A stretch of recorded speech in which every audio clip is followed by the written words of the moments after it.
got an empty chair. No, Jeff is the chair. Jeff is the chair. I told you he wasn't gonna make it. I gotta give my dog his treat. I'll be here on time. I'll make it. You gotta come up and get it, you lazy butt. Oh, there you go. Ah, he's so cute. Ooh, he's drinking his Wonder Woman mug. Hello, everybody. Thank you for joining us for Retro Rewind Season 3, Episode 5.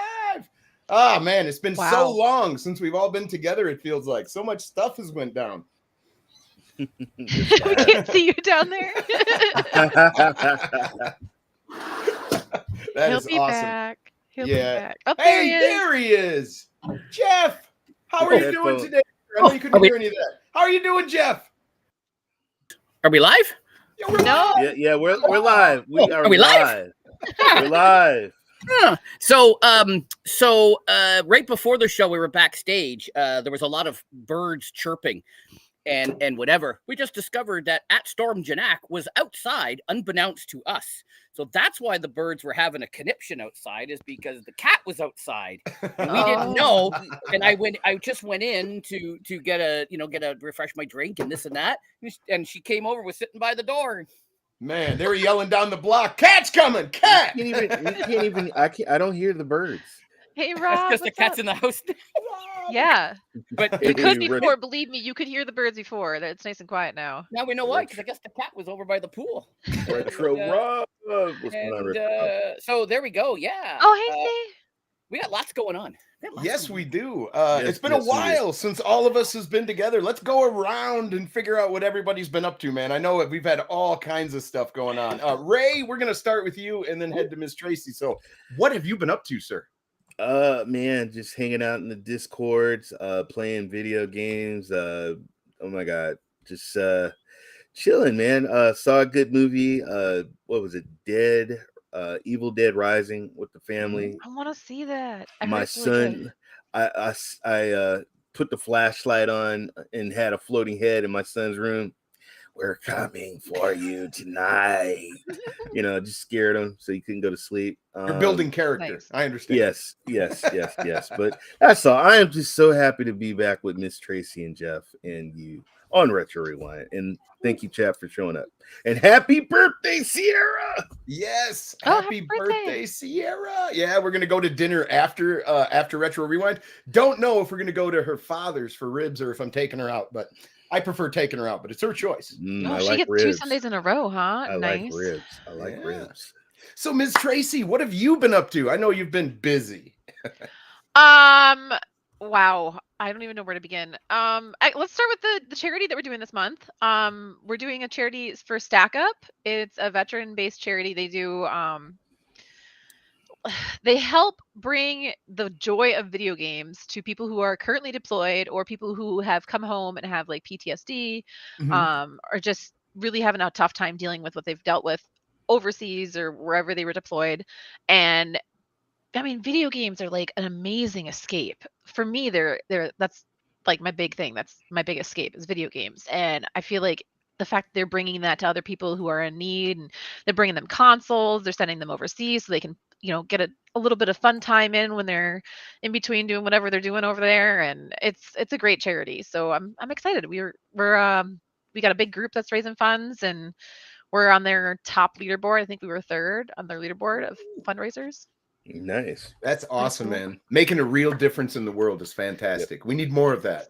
I mean that. For sure. I'm playing a lot of Zelda. We're going to talk about that later. I'm excited. Yes. Zelda is a fantastic series. We are going over that. What do you think of it so far? Just a little impression. I love it. I love it. A lot of people. I call it the F around and find out simulator, because you can just do whatever you want, and you can do weird shit. It's awesome. Right on. That sounds right up Nintendo's alley. F around simulator. See what happens. That's amazing. Yeah, I mean, literally anything you're like, can I do this? You can probably do it. Right on. Jeff, what have you been up to, my friend? Hang on, I had to unmute because the bird was back. Although Gignac's in the house.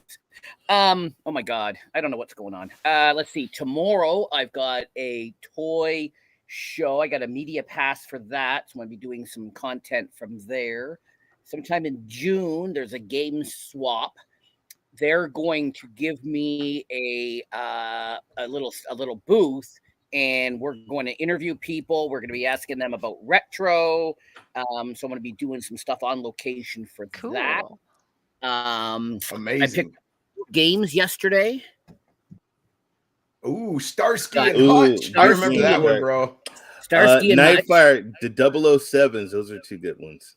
Yeah, Ray, I asked him a question and he didn't know it. Are one of those the driving one where you had a lot of driving missions? I'm gonna say that would probably be that Nightfire, the greatest hit one. I think. I don't think I played 007 where there was a lot of driving in it. I think that there's the car. Doesn't look like it. Just by the car. You get to drive that car right there. Oh yeah, there's a car. Oh, sure. There's a car to drive. I'm sure James Bond, but it's not a driving game. Like no, but there's driving. There's multiple driving missions. Like I'm sure there's driving in this. Yeah. Yes. I'm not hooking up the wheel. You're not going to go in the wheel. Retro Rob says Starsky and Hutch was a lot to driving, so maybe I need to hook the wheel up. Hey, that sounds good, man. Well, you have like a wheel controller? I do. Oh, I do. Jeff has been mastering the fine arts of trucking in Euro and in the United States. Multiple people have died, but that's a different story. We won't cover that today. Yeah, that's only when you and Sierra drive. Hey, that's true. That poor family in the Jeep that you took out. Oh my God. Some of these cars like notice you're a semi and they're like, oh shit, and they pay attention, and others are just like, semi. it's drastic. Oh, Retro Rob says Starsky and Hutch is a hidden gem. All right, well, I'll look forward to Rob. I'll let you know when I play it on Retro Friday night, so you can absolutely. Some of these youngsters don't even remember the show. Light gun compatible and steering wheel compatible. Now you're talking, Jeff. Now you can do it. I can't wait to watch that now. Myself, man, I've been playing a few things. I beat Jedi Survivor, which was tough as nails. Jedi Survivor. I beat Atomic Hearts, and that was a pretty interesting game. Only playing that. If you try it, the only mechanic I really liked was the looting system, because you got this little thing that pokes out of your hand, and you just point it at stuff, and like gears fly out and go to you. That's interesting. Nice. Yeah, it's. I don't know about the game though. You have to tell me if you like it. It's on Game Pass, so I figure might as well. Yeah, might as well. You have nothing to lose if you have Game Pass already. Why not? But Jeff, are you introducing our guest today, sir, or am I? Oh, I can do that. Awesome. Sure. So we have two Canadians on the show. I think this is the first time. Oh, it's not the first time we've had two Canadians, because we had Willie and what's his face. On there, but we got two awesome Canadians, content creators. We've got Ricardo and we've got Nads. Rudiggz. We don't have Nads? We don't have Nads? Not yet. Not yet. Not yet. Never mind. Excuse me? We're about to. Oh, okay. We don't have Nads. Okay. There we go. Rudiggz, right. also known as Ricky, also known as Ricardo, but I think I'm the only one that calls him that. Welcome to you the and show. my family. Hey, Thank you for having me on. Hey, Jeff, you introduced him, and here he is. I don't think we have camera yet, but Nads, he's with us. There he is. Hello, Nads. Oh, sounds like he's still in the car. Yes, I'm still in the car. No problem. Thank you guys for joining us. Rudiggz, we're going to start with you, sir. Tell us a little bit about yourself, man, and we have a question about retro directly after. Yeah, absolutely. So I grew up here in Canada in Scarborough. So it was a nice life. Parents, I'm the eldest of 6. So I had to be the big brother growing up my whole life. But that you had to hold people's foreheads away from the controller and go, my turn, didn't you? Well, I always had a big year gap. I was about 7 years older than my little sister, so it was more like keeping the boys away from the little girls. But yeah, I enjoyed my first memory growing up was actually sitting on my mom's lap watching her play Super Mario World on the Super NES, and I remember the levels specifically from having that love of Nintendo, always having those controllers, Super NES to the NES, figuring that out, becoming the guru of Mario and platforming, learning every single level inside and out, shortcuts, secret feathers, whistles, all that stuff. So you weren't doing this stuff when you were enjoyed it. jumping, then, were you? No, No. no, I would go like adept. I would just like go blank in the face and just get through the levels.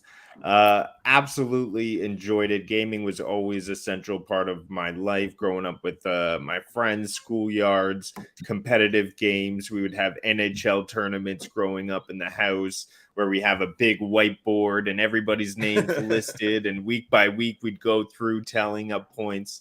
So it's always been ingrained, and yeah, it's been a wild ride. I thoroughly enjoy it. That's for sure.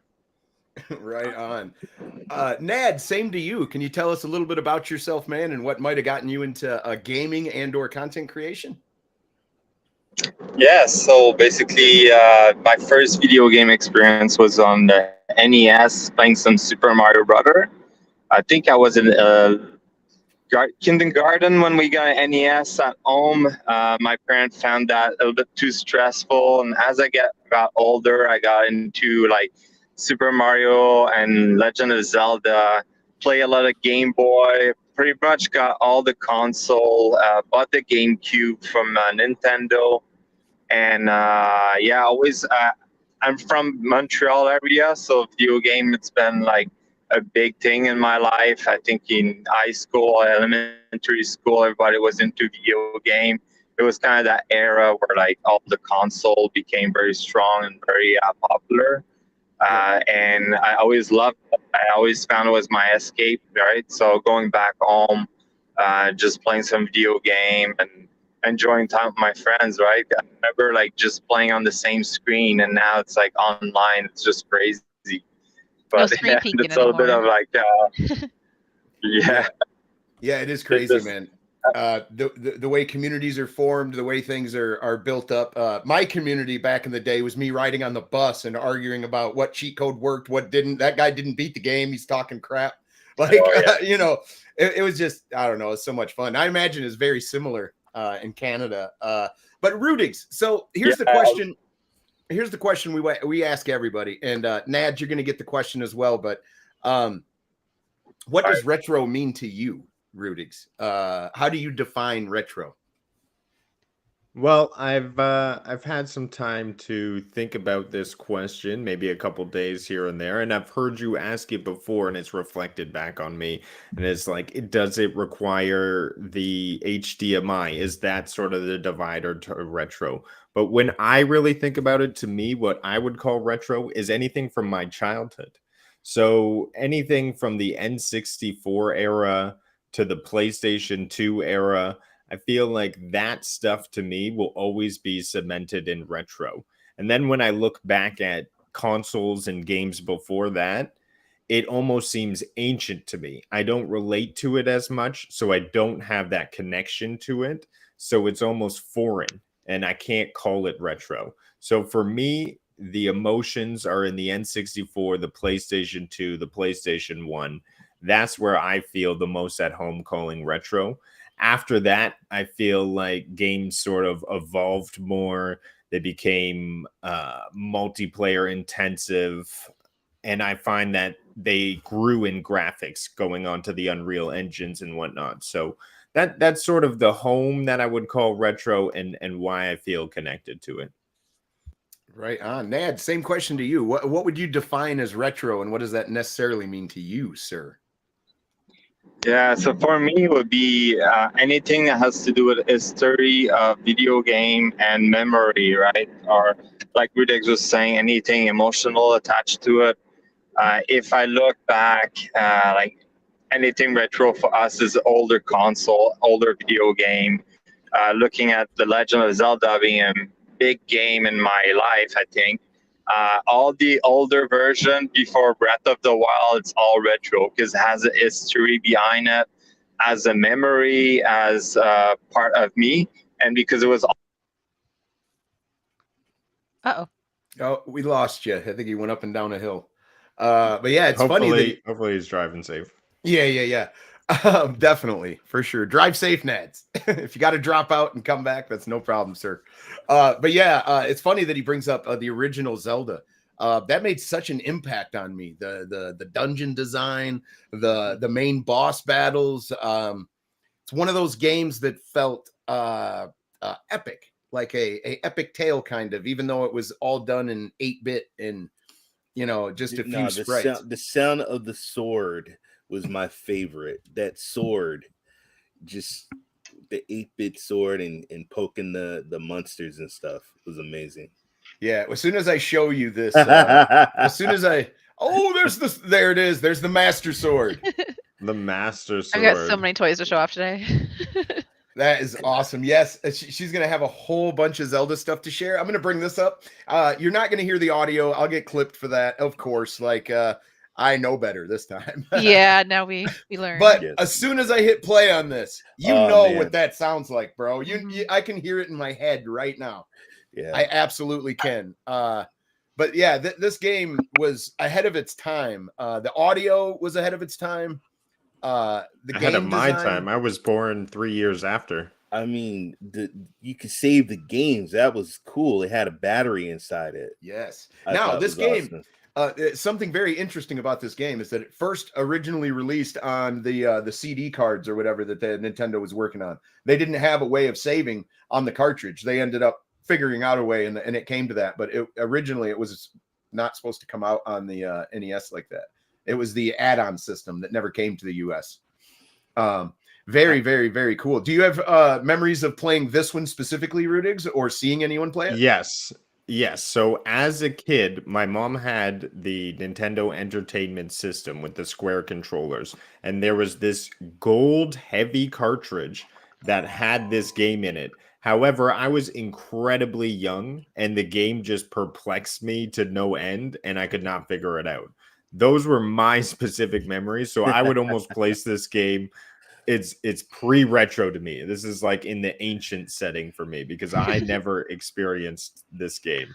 Oh, with one word, you made me feel so old. Jesus Christ. I must totally. I remember this. Cool. I remember this game. I remember hunting for those bombs. You'd be in a level and you needed more bombs and you had to find the right enemy to kill or wait for that random drop.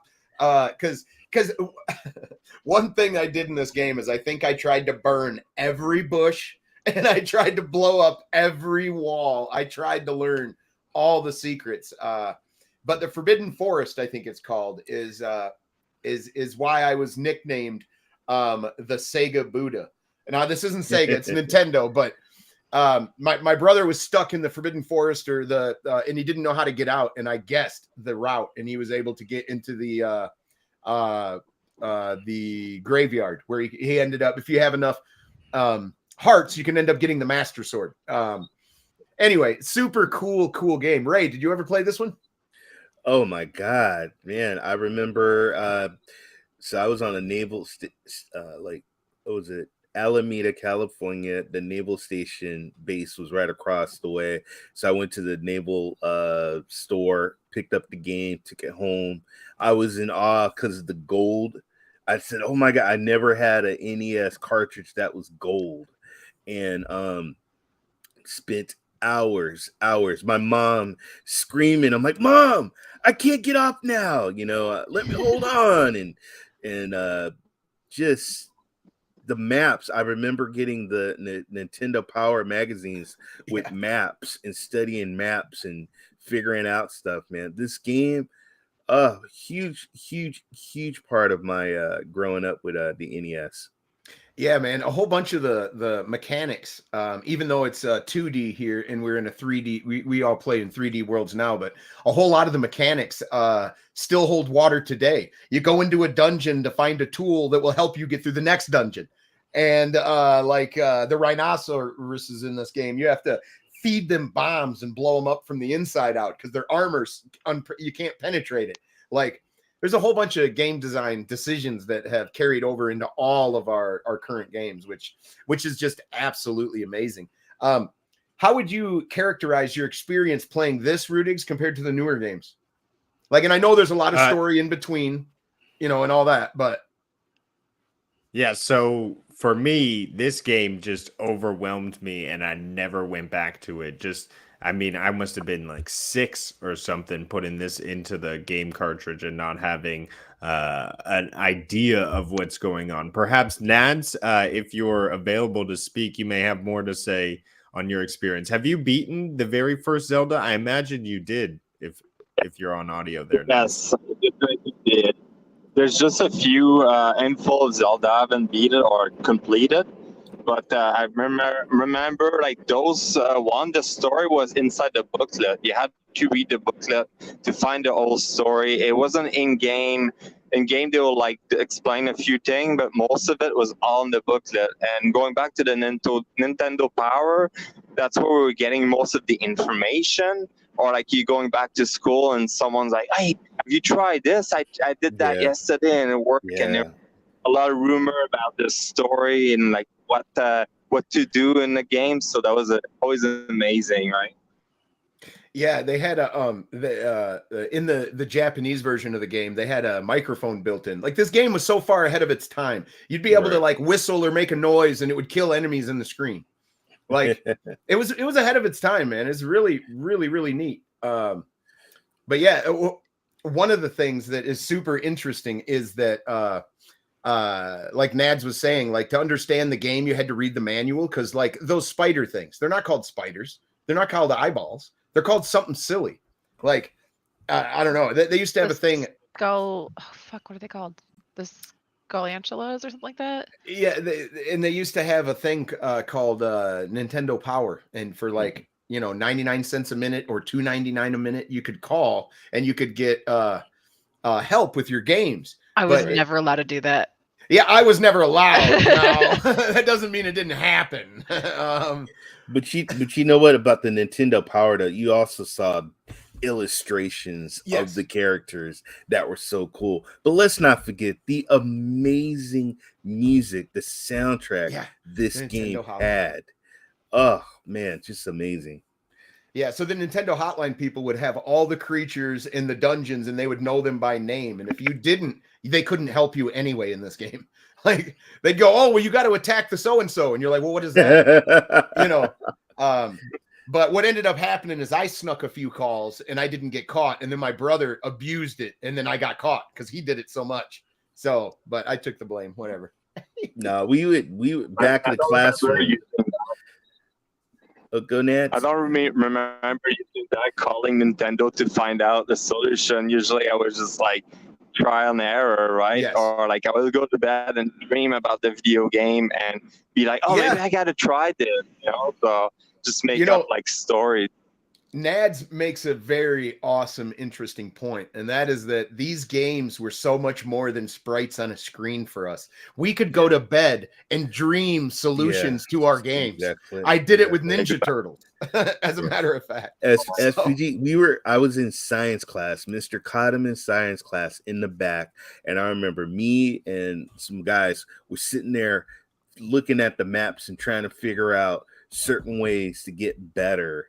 And get through stuff and getting through the maps and stuff and just talking about Zelda and also other Nintendo games. But Zelda, oh my God, did you get to such and such? Did you get to such and such? Yeah. Now, Nads, you said you made it all the way to Ganon and completed it. Did you ever play the second one for Nintendo? Yeah, I play it. I wasn't a big fan of it. I didn't finish that one. I found the first one a bit more fun. I think the top-down version, it was like more interesting. The side scroller, I don't know why they kind of went that direction. It was definitely interesting, and I think it was very hard. I remember like you had to jump over thing and slash with your sword like at different height. Being very hard. So what they basically did is they took the idea of an open type world like they had in the original Zelda, and then they tried to make it like a 2D side scroller type game. It was very difficult, but they also had RPG mechanics in it to where you could collect hearts to make your life longer. You could collect more magic stuff to have more magic, and you could also collect magic abilities and magical items to get further into the game. So it was very RPG-esque, and you had a limited set of lives and then you died and it was over. So a lot of people did not appreciate this game when it first came out because it was very difficult. And it was this one. And it was very different than the original Zelda. This is one of my favorite Zeldas, though. Really? And the reason it is because of the side scroller stuff, the way the dungeons were. It gives you a different vision of what the Zelda world could have been. You know what I mean? It expanded on it a little bit. And then, of course, later when we go to the Nintendo 64, they completely redo it again and go complete 3D. We got a question here real quick. Let me pop this up. Question to the panel. What's your favorite Zelda game? Well, I just answered. This one is mine. Go ahead, Nads. If you're with us. Rudiggz, what's your favorite, bro? So my favorite Zelda game right now. Oh, did he drop? I think he did. He just might be losing connection. I'll be watching for him. Yeah. All right, awesome. Yeah, my favorite Zelda game, and this may be corny to say, so emotionally, Ocarina of Time. And it has to be the most amount of times I've beaten a game. Mm-hmm. But right now, like gameplay, excitement, open worldness, it's Tears of the Kingdom. Like they just made everything better.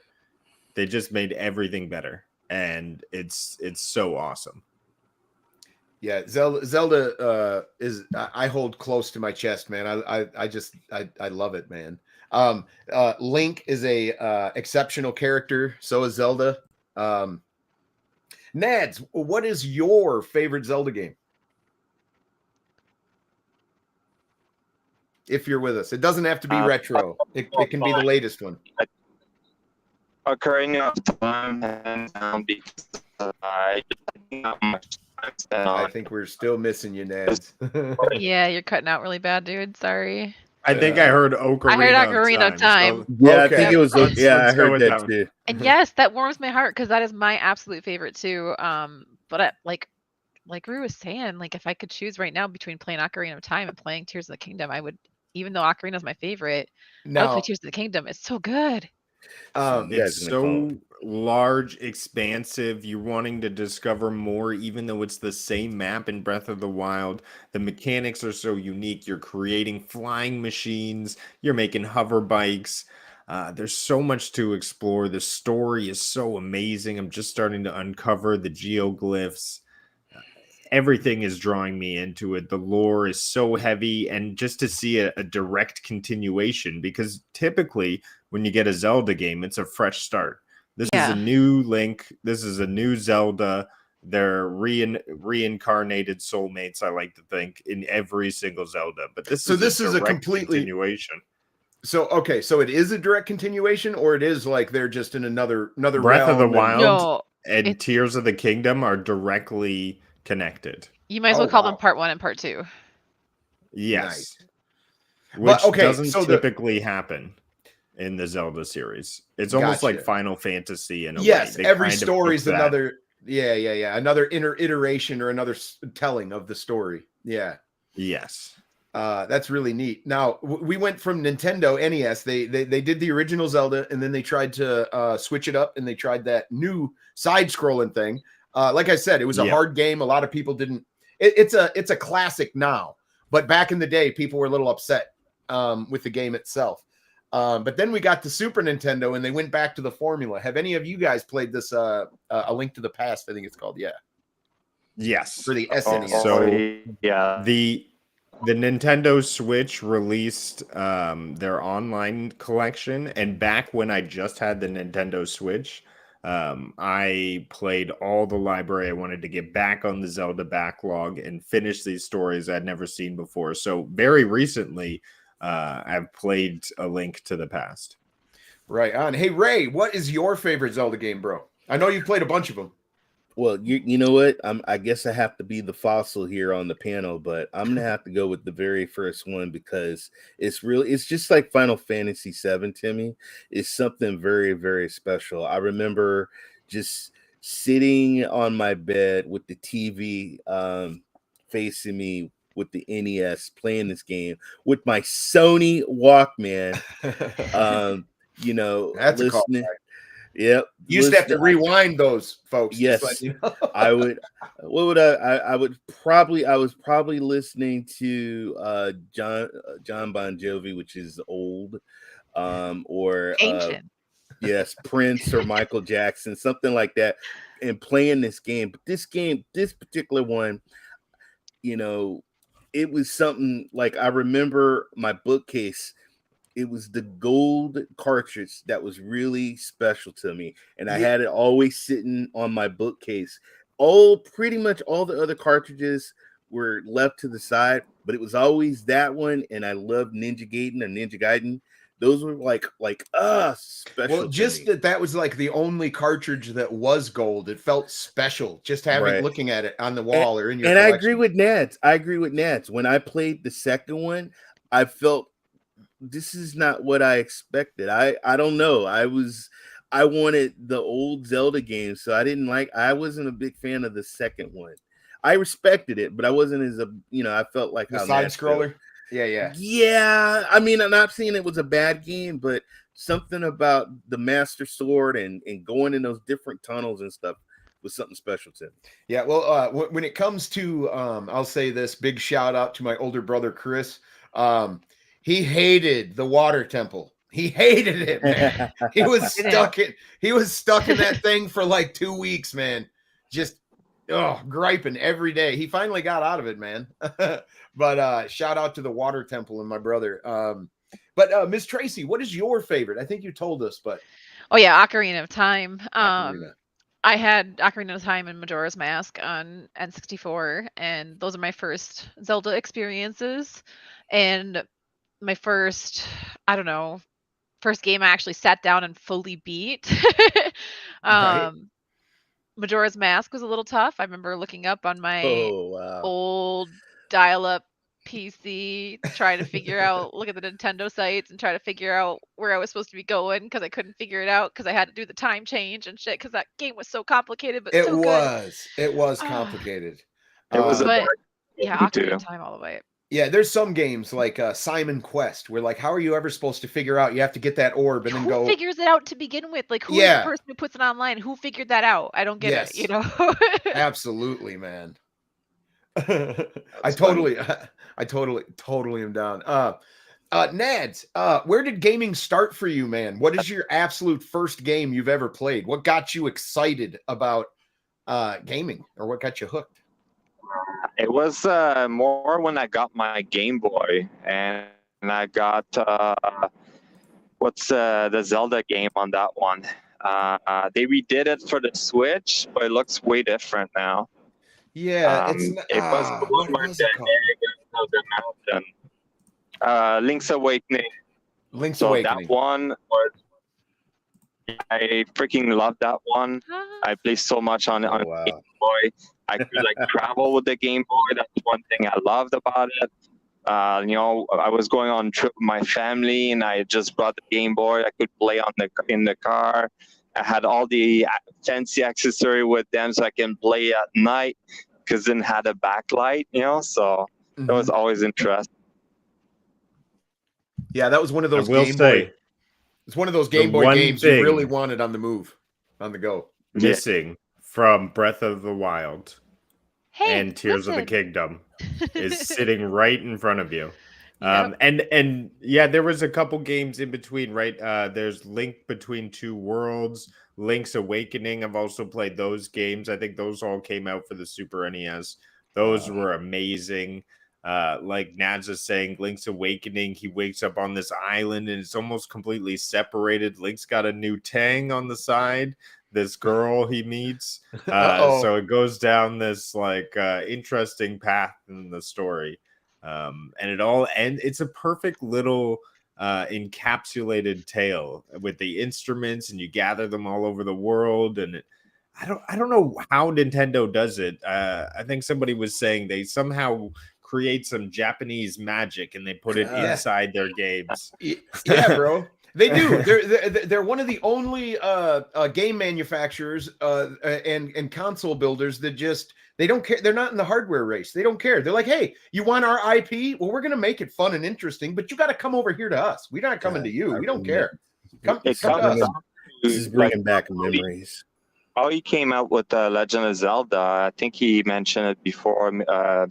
Is it Miyamoto? I try to remember his name, but he basically said like he used to go in the woods or like think he was a knight or something like that, and then he just developed his imagination, Yes. and that's where the whole video game came from. A lot of their kids' imagination, right? And if I remember being a kid, there was a lot of that, and I think a lot of those old retro games, it was open to imagination, and that's what made them like so unique, right?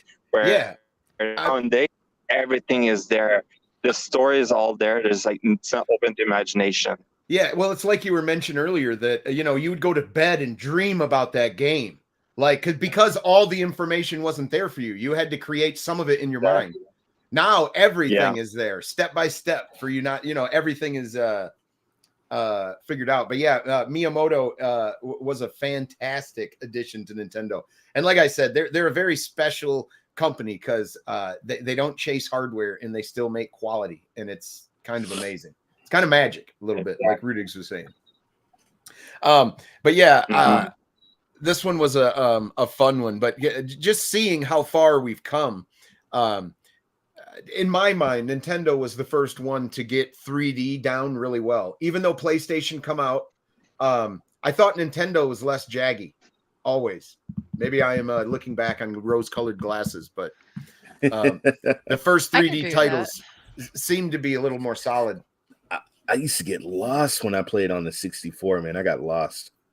I do remember getting lost on 64. Mario 64 was freaking amazing. It was. Yeah, it was. Yeah. I agree. Well, the big thing that Nintendo was doing is that when they were releasing a game, the game was finished. Yeah. There was no update, right? And now they like rely so much on updating it afterwards. Like if you really want to be blown away with how different times are compared to what they were back then, just look at the size of a ROM. A ROM is the like ISO or disk image of what is on the cartridge itself. And if you look at the size, you're talking kilobytes, not even megabytes. So like, and when you're talking about our titles, you're talking 100 gigabytes. Like, it's just crazy, man. And the distance we've traveled and the things that we've seen change, and it's extremely, extremely cool. But all right, I think that's it for Zayat. But I have a few other Zelda things I'd like to go over. One of them is to see what I would like to see that Triforce Miz Tracey. Yeah, she's got some show and tell. Yeah, man. Yeah, I got some toys. All right. I wants to see. So we were just talking about the ocarina. So I have the ocarina. Okay, I'm making you big.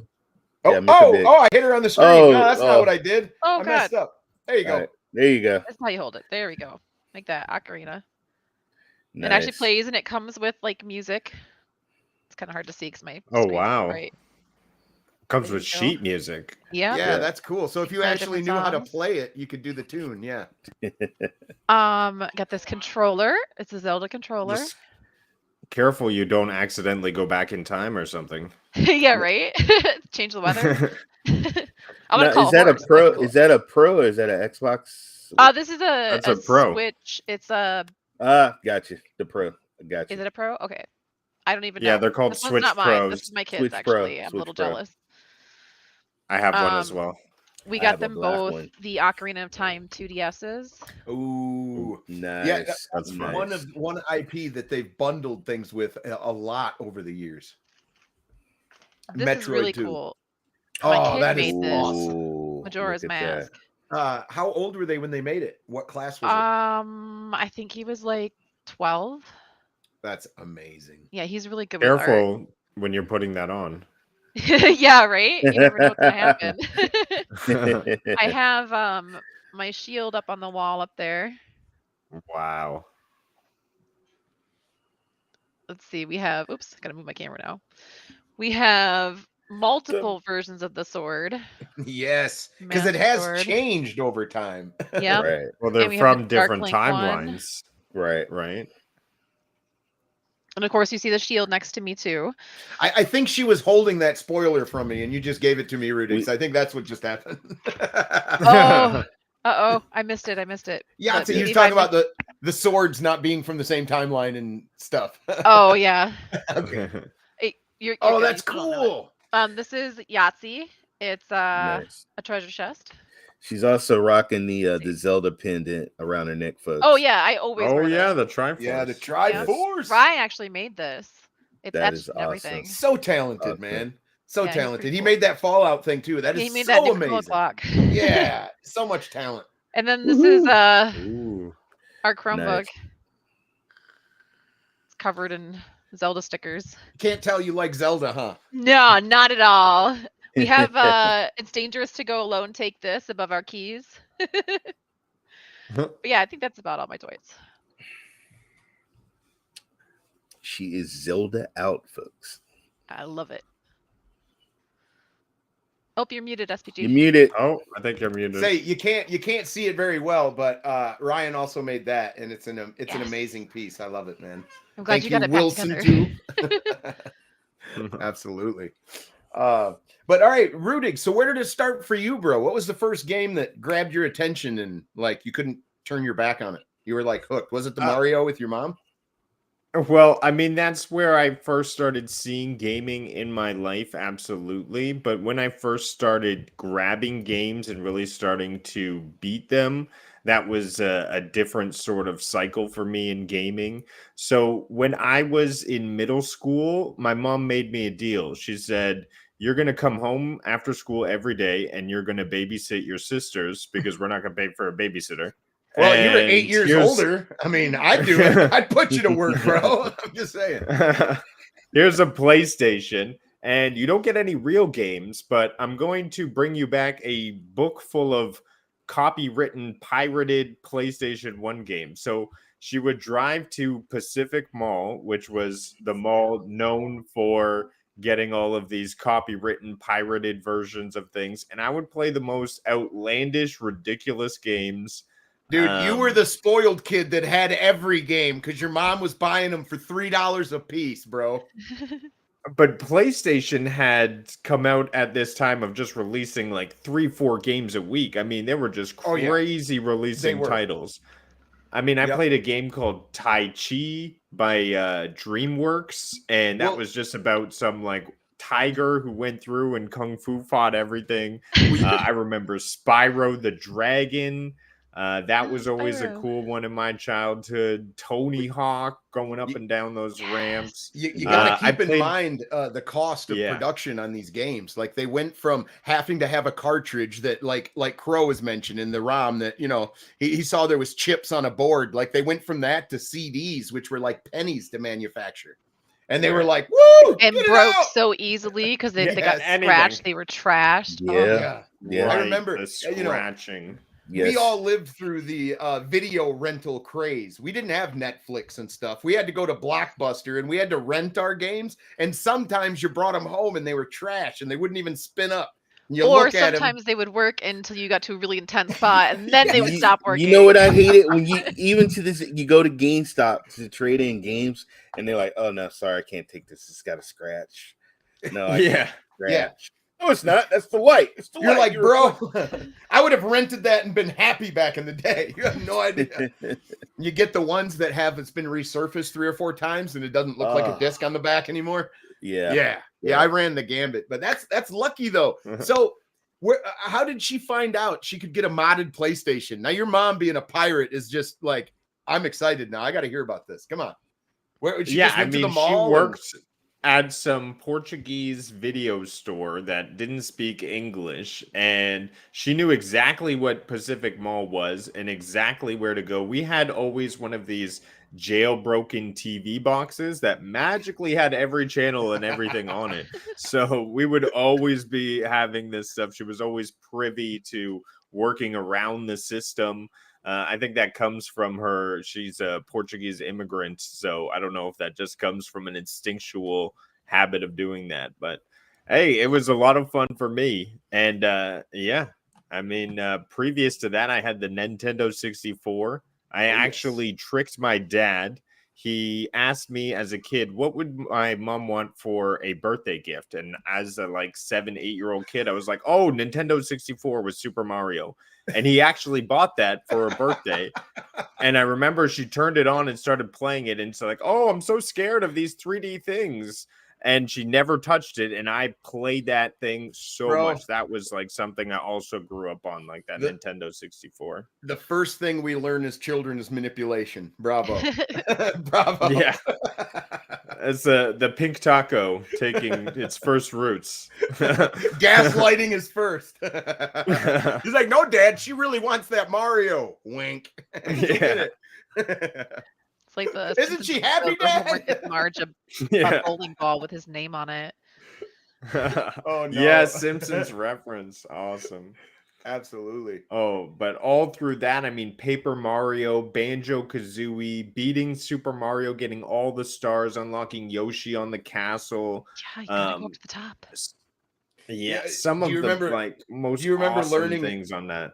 Do you remember learning the special pass through Super Mario 3?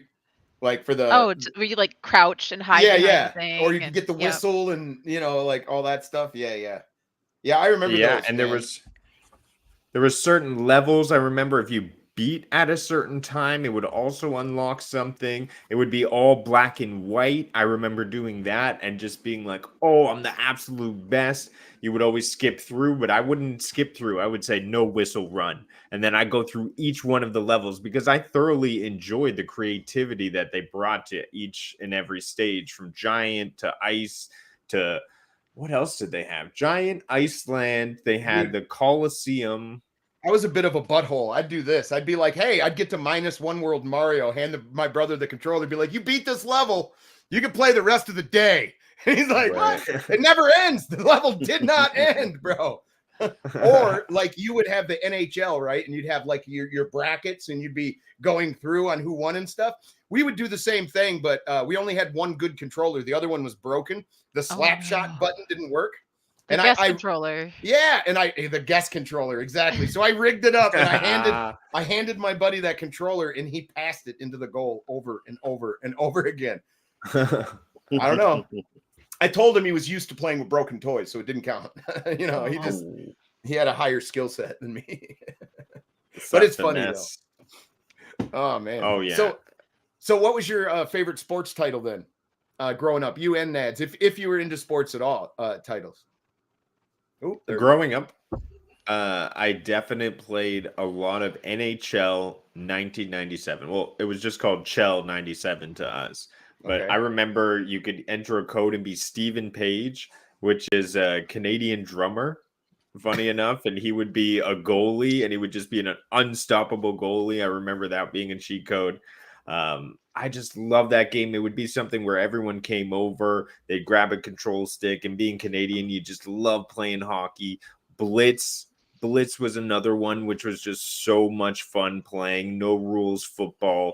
We had massive blitz tournaments. And then I don't know if this is sports, but Super Smash Brothers was something that like everyone revolved around. I would always be Link and smash everyone. All I could add to that is Mutant League football, Mutant League hockey, like those types of games I always liked, where you popped off people's heads and stuff. That was always fun. Did you like any sports titles, any retro ones, Nads? Not a big fan of hockey, but I remember the one on the NES. Like it was like he had to choose a different size of character. It was like either a small body, a small frame. He could skate very fast. The bigger guy could like destroy more people, but he was slow. But I remember those. But I've never been a big fan of the sports game on console or video game in general. But like I had a lot of fun play with my brother or play with like some friends because they were like all into it. I have some friends that are still into like the NHL, the newer version where they have a dynasty and then they just build a team and they're like in the future now where like all player costs so much money. I'm like, it's crazy how much it evolved, right? But yeah, very different. The ones I remember the most are like, the Mutant League, like I was saying, and Tecmo Super Bowl. where everybody would try to pick the Raiders. Tecmo, Larry versus Bird. There was a couple really good ones, but I tended to stay away from sports games for the majority. But I don't know. There's something about that 8-bit football, man. And to answer Retro Rob, go Leafs, go Toronto. I always pick the home team. Always pick the home team. It was my go-to. Ray, you pick Sharks, huh? San Jose Sharks. I'm in the Bay Area, man. Bay Area teams. But I love 8-bit sport. Come on, man. Double dribble. You know, remember double dribble? Tecmo Bowl. Yeah. Now, Oh my Rudiggz. goodness. Rudiggz and Nads. Did you guys ever watch Saturday morning cartoons at all? Because if you have, you know this man I'm about to share with you. This is going to make you feel extremely old, and it did when Ray shared it with me. Damn it. But look at this man right here, bro. I pity the fool that miss. That's right. Oh my God. Wow. I pity the fool trying to put me on no 71. airplane.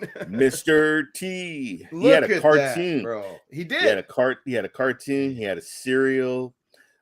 He was on the show The A-Team, B.A. Baracus. He did all kinds of PSAs about drugs. Now, he didn't keep me off drugs, but he kept a lot of kids off drugs. So.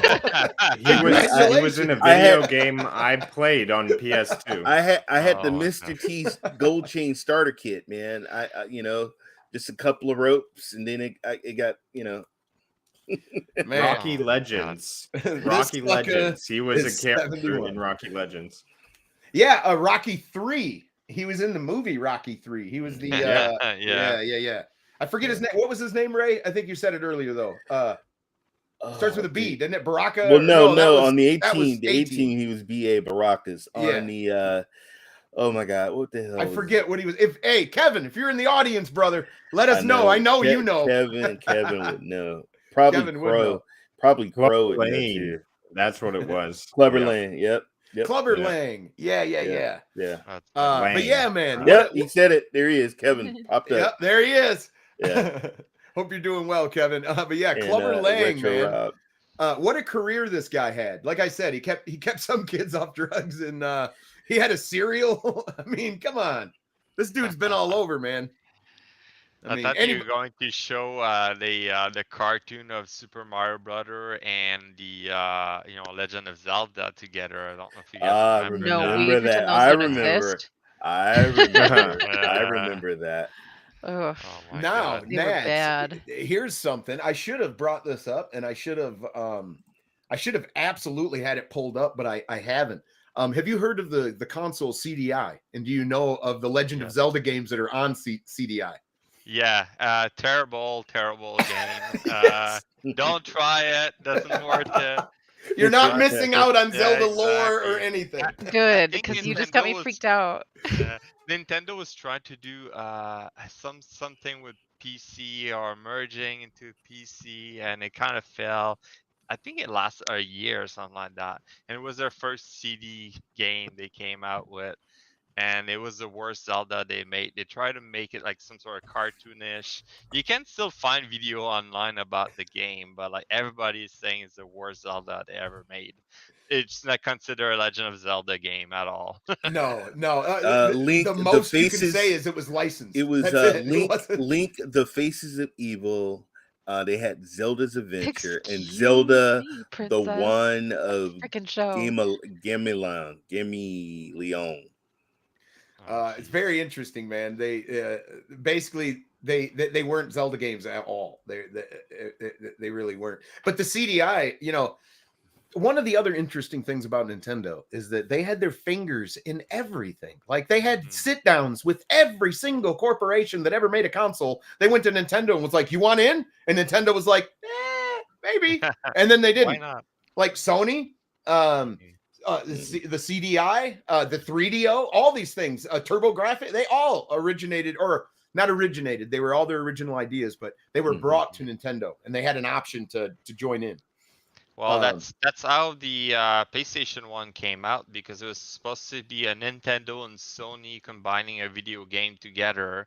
And at the end of the day, Nintendo went like, no, we want to keep the cartridge because it's like too much a pain in the ass to go with the CD. And Sony was like, well, then we're going to go with that console. They just we change the design a little bit and call it Sony PlayStation. You know, so Yep. it's Yeah. quite So interesting. I didn't know so that. interesting. Yeah. I Yeah. mean, Nintendo's history is amazing, especially when you look back at the market share fight they had with Sega and like the bogus marketing that they tried to like inch every little piece of market share from them. They, like one time they went up to a convention or whatever, and they were going to get on stage. Like Nintendo was going up first, they were going up last or whatever, and they're like they started on the way there. They developed a term called blast processing. And they started telling everyone, well, Nintendo doesn't have blast processing. What is blast processing? Well, it's not real. It's mythware. Like it doesn't exist.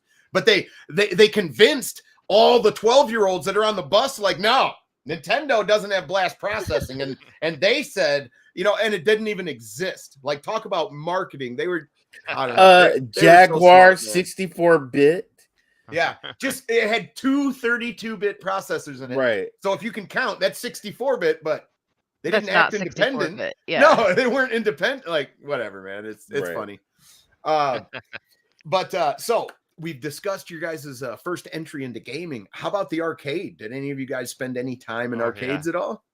Yeah, I remember being a kid going at the camping site in the summertime, and they will have like an area where they had a few arcade, and I play was it Alien versus Predator? Oh my God, spent so many coins, so many quarter into that, and beat the game. But we were a group of kids just rotating around.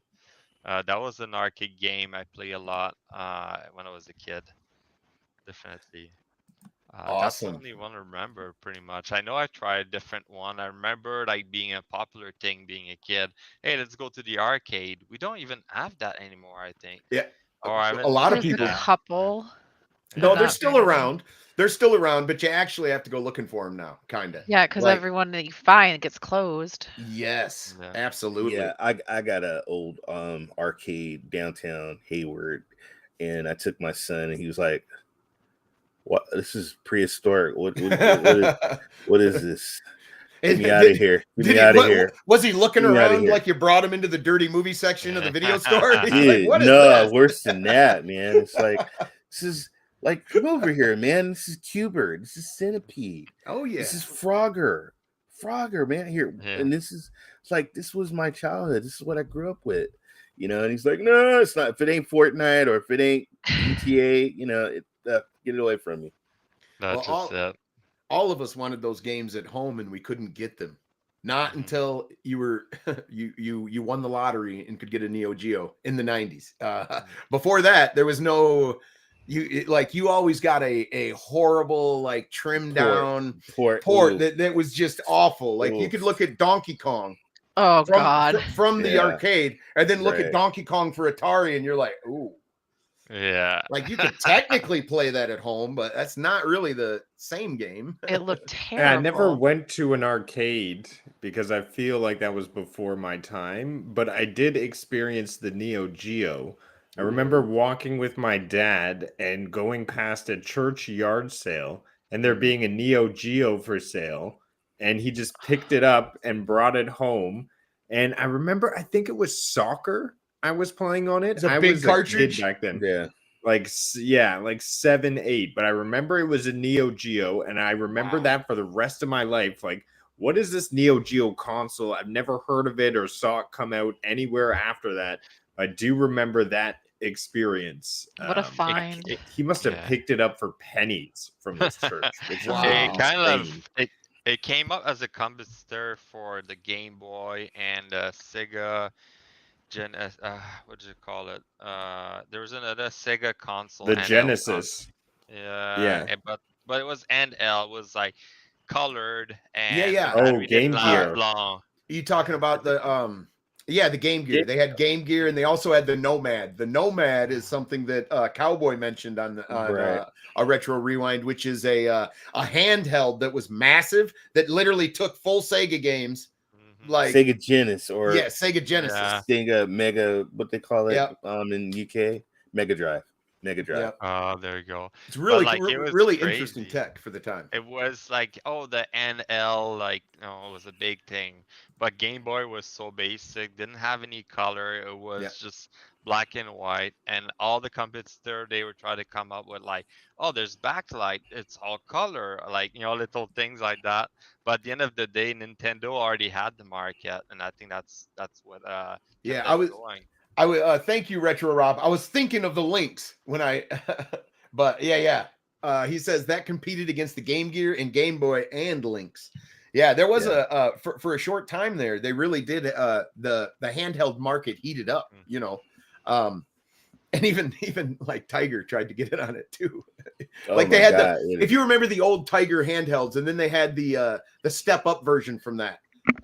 They tried selling for a little bit, but it was still one game per thing or two games or something. But I mean, gotta go hit them yard sales, man. There's a lot of people that really just don't know about what they have, and and you just like, I'll take it. I'll take it. No, I disagree. People now Google and they look at eBay and they look at stuff and they see these mint ones that are selling for thousands of dollars. And they're like, "Oh, this broken one is worth $5,000." No, people do their own. So no, it's not. It used to be like that, but now the issue is you can get a remade Neo Geo, meaning that it's got new guts in it, it's got an HDMI on the back and all that stuff. But you're going to spend $1,500 for an old It's so expensive, but then somebody's got one that hasn't been redone, doesn't have HDMI out, that may not work, and they think they're sitting on $2,000. That's a big issue, with I had a customer when I worked at the jewelry store. Her son went off to college, and she told him to get all his junk. He never got his junk, and she came in, and it was a box from the bottom to the top of the box, PS2 and Nintendo games, like Wii games and stuff. And I was like, okay, I'll take it. I'll take it. All right. Real quick before, all right. Jeff, what's your favorite Zelda game? Do you have one? I'm like Ray. It's the original. I'm an original. Just like my movies. I like the original, like the first, and then everything else after that. And again, as the oldest one here, stick with the. He is the oldest. He is the oldest. That I am. Well, so, this is what I wanted to bring up. What they're doing now is they are about to reboot Mortal Kombat.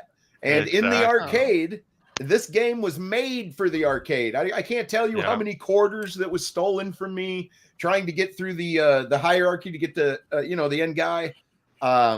Such an interesting game. You could PvP people in the arcade. You'd have quarters lined up all the way across. You'd have to wait your turn, and it was a roll the dice on who you were going to fight. Normally it was somebody who went through everyone, like they, but that's my experience. Did you guys enjoy Mortal Kombat at all, or what was the first experience you guys had with Mortal Kombat? I did. I think it was on the Super Nintendo. This one, Mortal Kombat 1, wasn't it? Oh, Was you Nintendo. You had the green sweat. He didn't have blood. Yeah, it was like the green blood or something like that. But no, I think we had the red blood for us here. I don't think they cut that back, but like country like Australia, they like cut those down completely. But I try to remember. I did play with. I had a friend that had the Mortal Kombat, but I try to remember if it was NES or Super Nintendo, and we played that all the time. I didn't play too much on the arcade though. But what a great game! It's just so funny. I saw the same thing. Like, why they're rebooting it? Like now they're gonna go back to have like, was it 10 character right from the start or something like that? Because there's no original ideas anymore. Yes. Movies, games.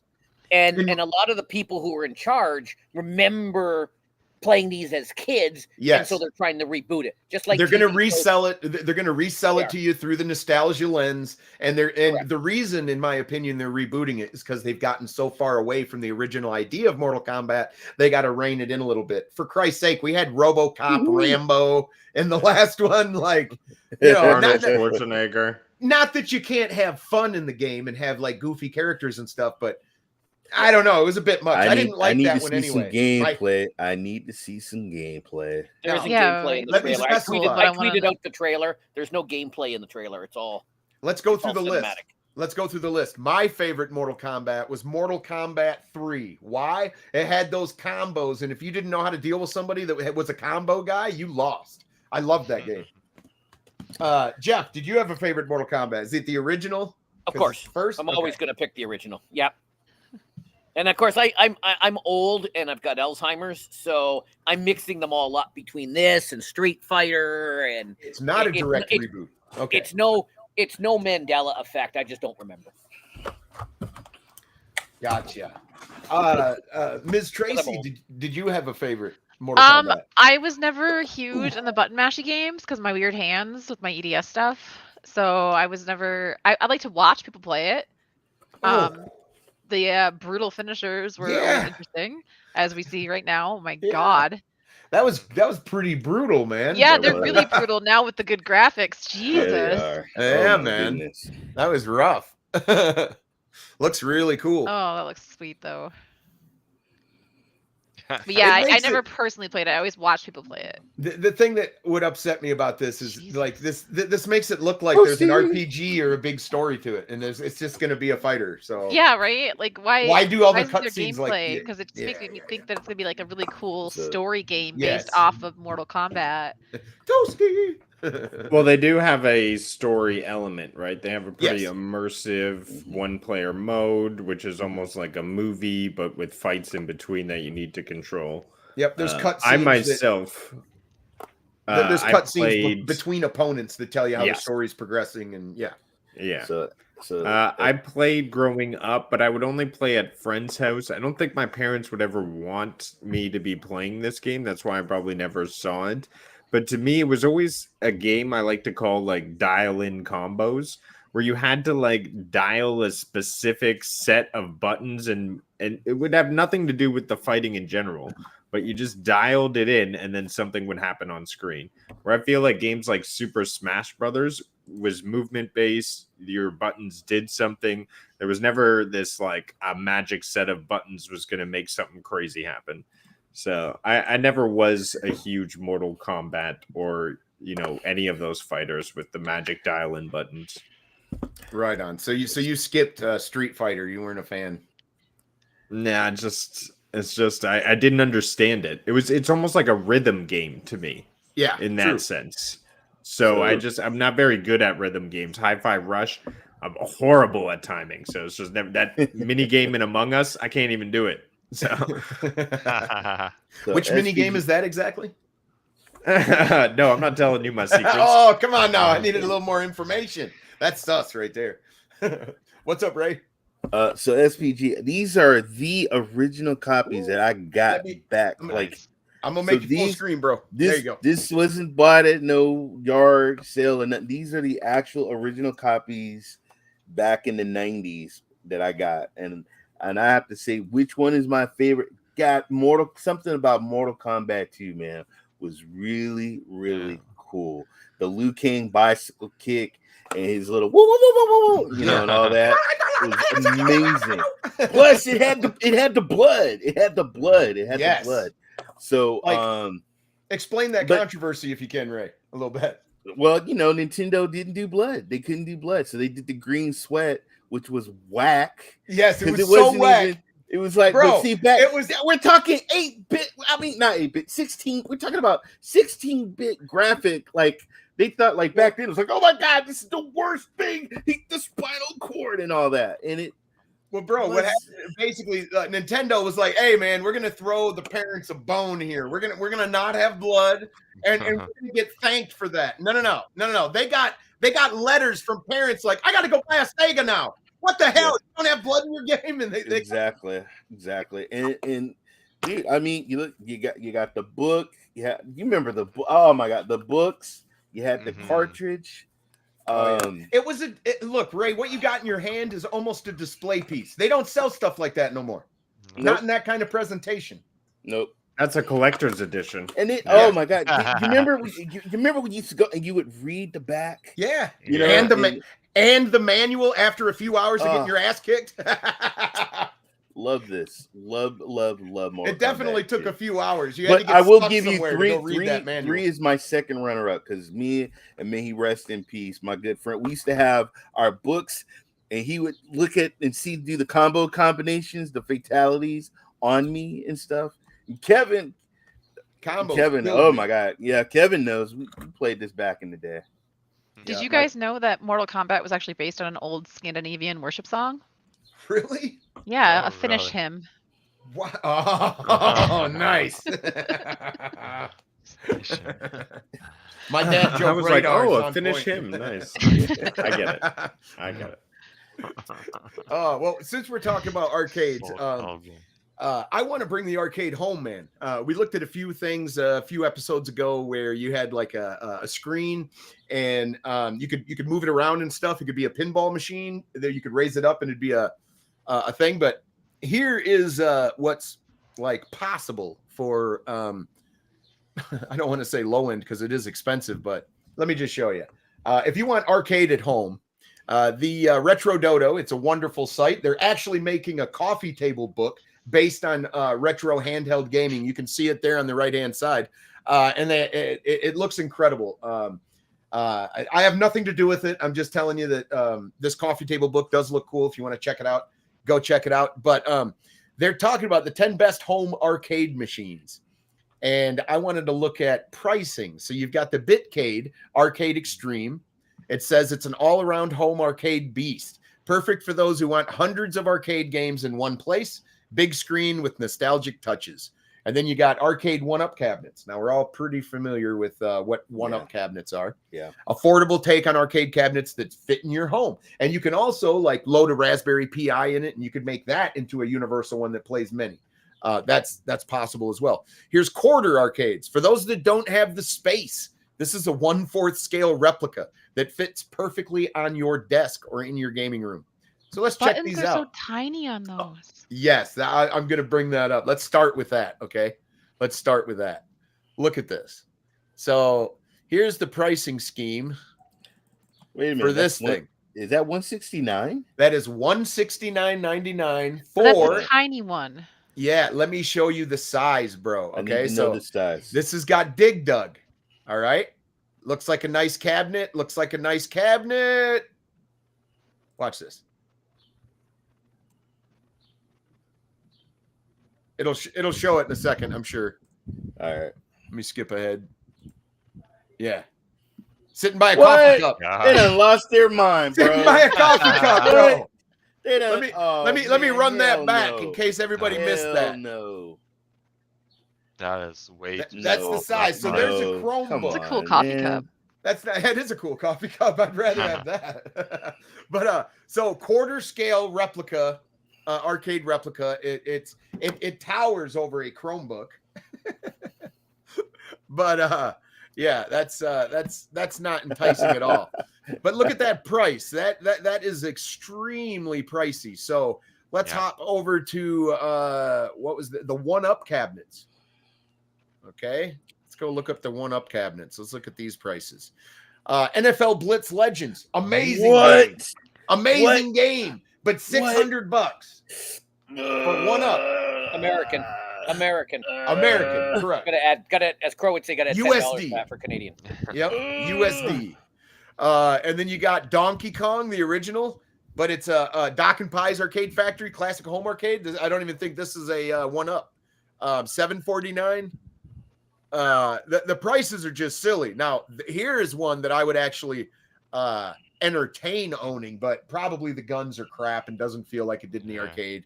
But that's the type of arcade game that I remember. Run to the chopper. Pinball, one-up pinball. It's super expensive.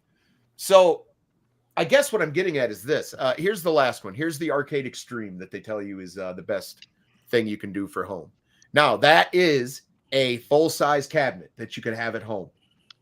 Meaning that when you step up to it, it'll be a full-size cabinet. It'll hold thousands of arcade ROMs. And you have guns and everything. Now, that is absolutely an atrocious price.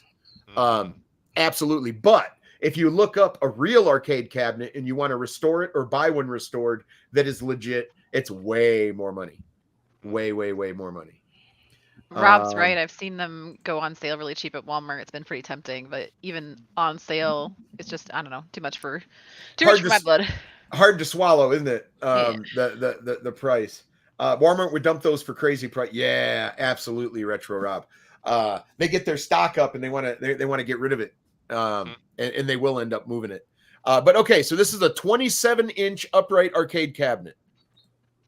Choose delivery. Oh, okay. I guess it's more money if you want it now. You just have to build it, right? Yeah, because I imagine they're doing it per order. Correct. Yep. But all right, the Arcade Extreme is the best in class ultimate gaming machine that will blow your mind. Now, they don't go out of their way to explain what PC is in there or what they're actually running, because you could run it on your desktop at home.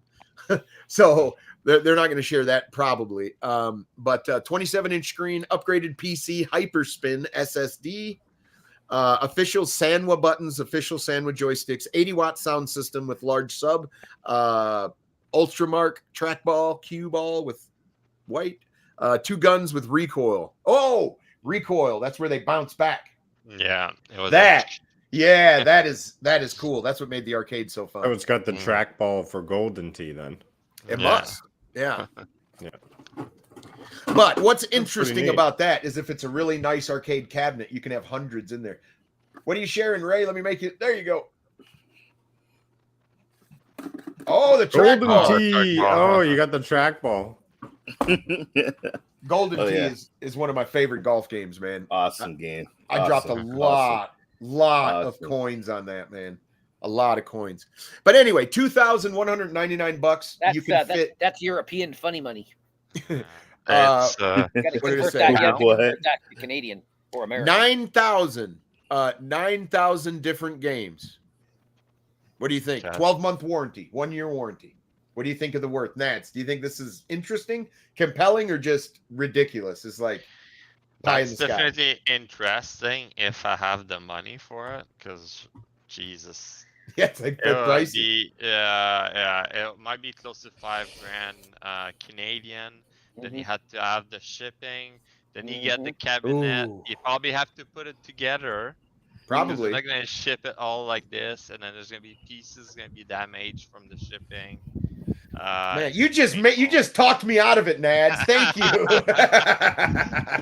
It's coming from the UK, so it has to cross like the Atlantic. So it's like, it does look interesting, but oh my god, you can probably build one at home yourself. Absolutely, that's what Retro Rob is getting into right now. He says you can buy a deluxe arcade one-up machine and mod it into your own and have thousands of games on it, which is absolutely true. And you could just build your own way cheaper, like with the Sanwa buttons and the guns and all that stuff.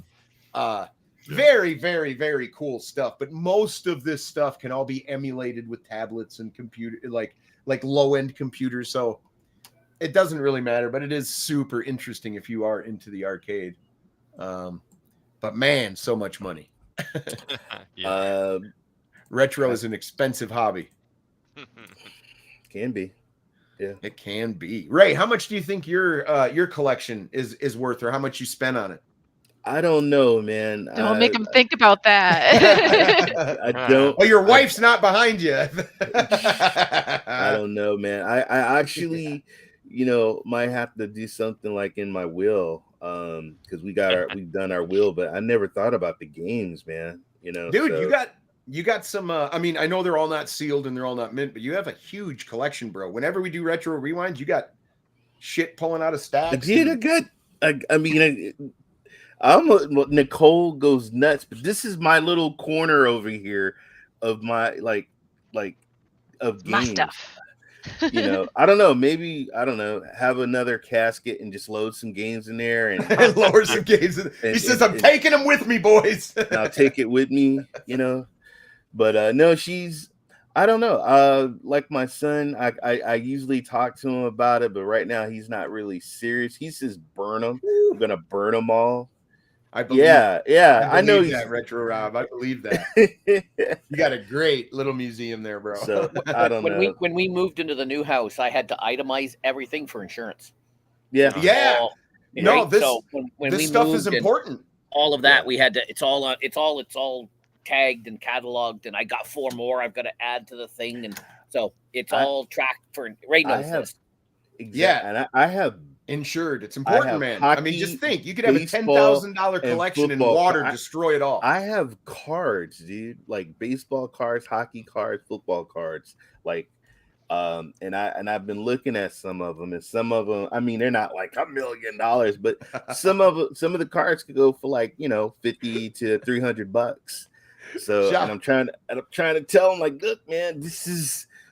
I'm leaving this for you. You know, when I'm gone, you know, college, you need something, money when you're at college or whatever you got to do. This is for you. And he's like, yeah. So I don't know. I don't know what I'm gonna do. Ray, college is going to be 4 years. You'll still be here in 4 years.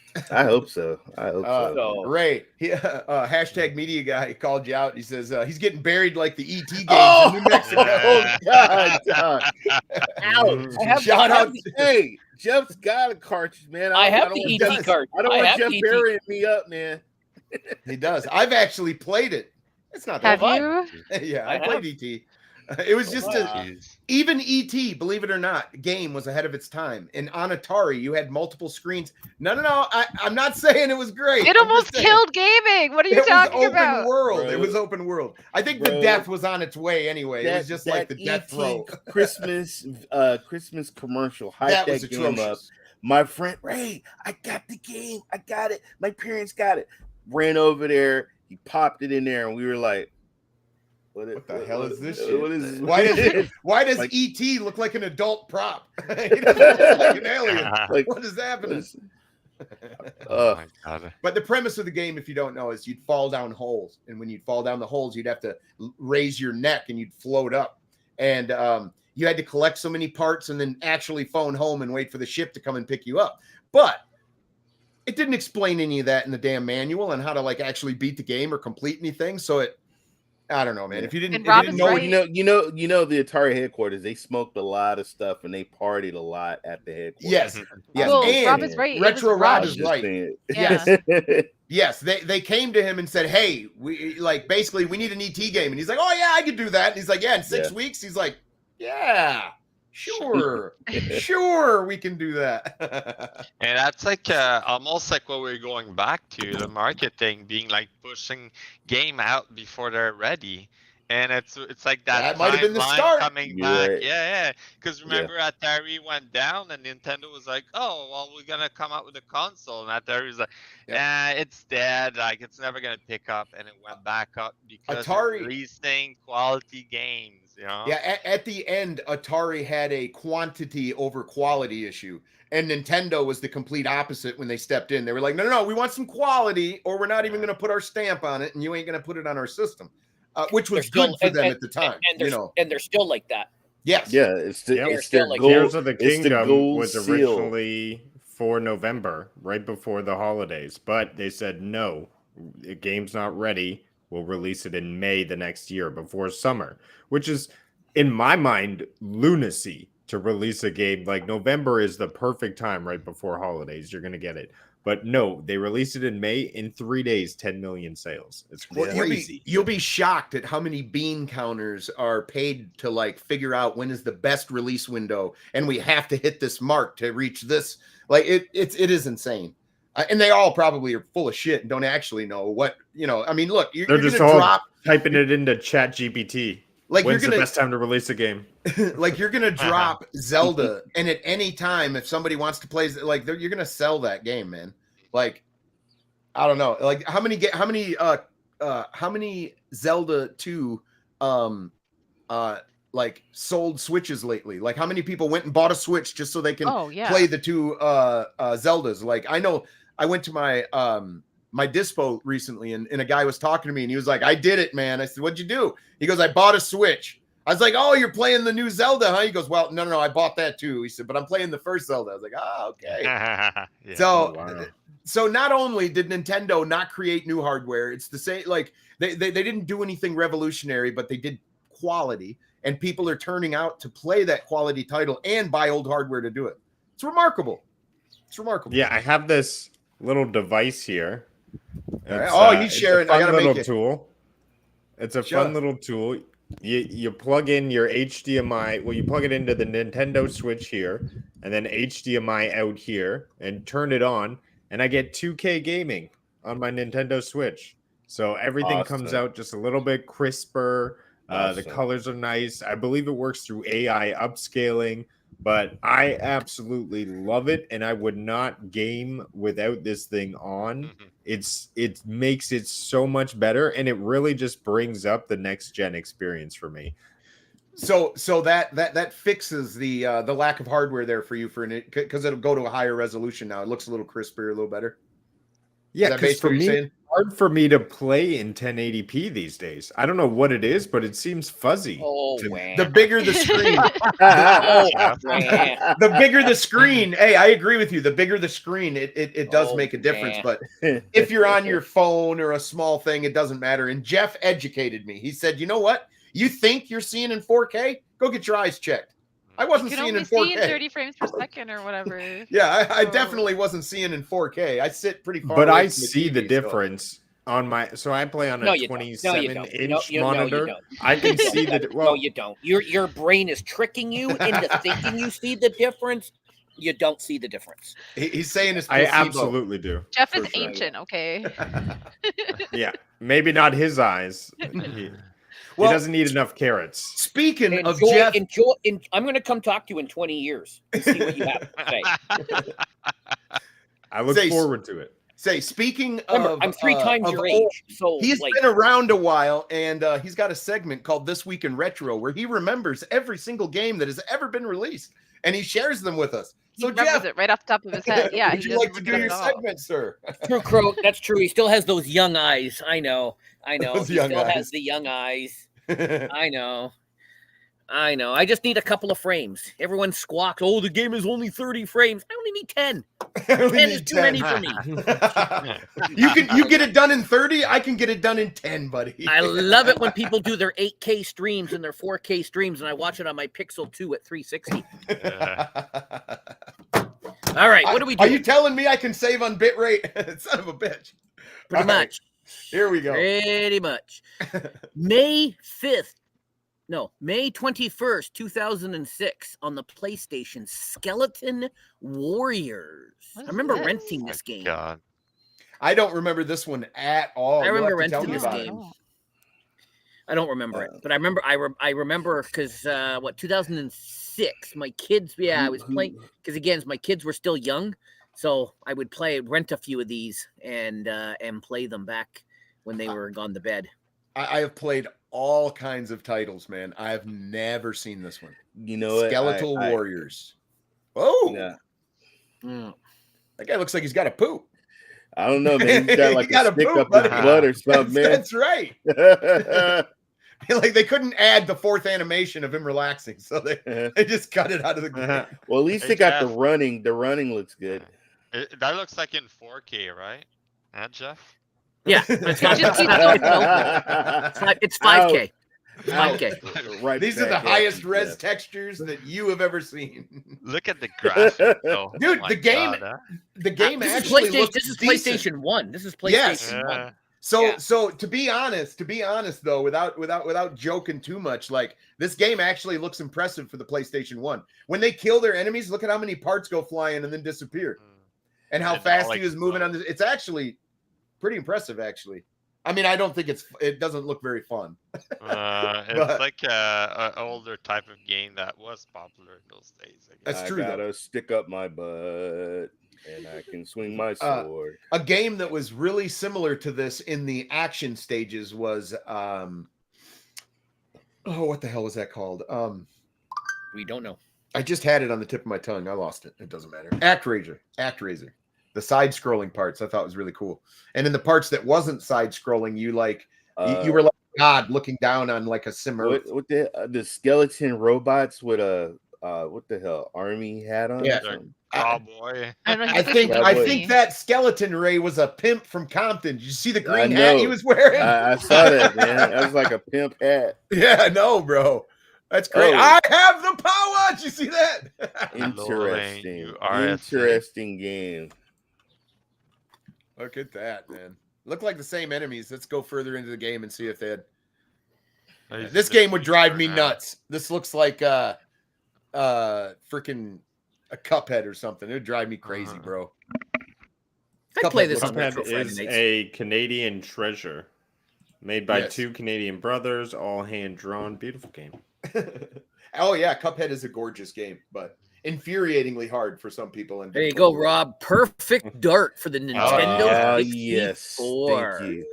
I remember the rocket love launchers that you could game. control. You could control the rocket launchers in this game. That was the best part. I forgot about that game. Good memory. Good memory. I'm gonna say some blasphemous shit. I skipped this game because I thought it was a ripoff of GoldenEye. Yeah, I did the same. It was. It was made by the same company, by Rare. Rare. The difference is that they added like new feature, like when you were playing multiplayer, you could add AI and fight them. The story was like a bit more evolved. The graphics, look at that. The So you didn't need 3 friends to play multiplayer then. No, you could play by yourself and add I like AI. playing by myself with this game. This game was and then you practice, and then when your friend was coming, and you just like destroy him because you got so used to play with AI, right? So now, did either one of you play this on the 360? Retro Rob said he loved the new version that came out on the 360. Was that I Perfect imagine Dark Zero? I imagine you can still get that through the online portion. You know what I'm saying? The older games. I did play this again when it came out on the 360. And actually, the 360. So I got a scholarship leaving high school for highest marks in biology and math, and it was the math one that they gave me $500 Canadian for. And the worst thing to do is give some high school student $500 cash. I went out, bought an Xbox 360, and there went his studying. There went the studying right there. You study video game. Yeah, that's what you did. Yeah. He said, "Why did you learn calculus?" I said, "Why did you learn calculus?" Well, the 64. I had to get it. Or the Xbox. Sorry, I had to get the Xbox. The 360. And then I get Red Ring of Death. That was the worst. That was the worst. Hashtag media guy. This is me in a nutshell. I'm gonna wait until the next Switch, and then I'll be playing all the old ones. Like I'll pick it up for $50 or something. Yeah, for sure. And there was some knockoffs because there was this one Xbox game called Advent Rising, which I think was a perfect kind of dark knockoff. Hashtag media guy. I'm kind of surprised that you're thinking of the Steam Deck and not the ROG Ally. Ooh. Oh yeah. I don't go anywhere, so Steam Deck is useless to me. I bought 7 games. I bought 7 games for the 360 at $1.50 each at the pawn store this weekend. I thought the Steam sales were good, but man, way better deal, bro. Good job. Awesome. That is a good find. All right, Jeff, on to the next. Ooh, this is a good one right here.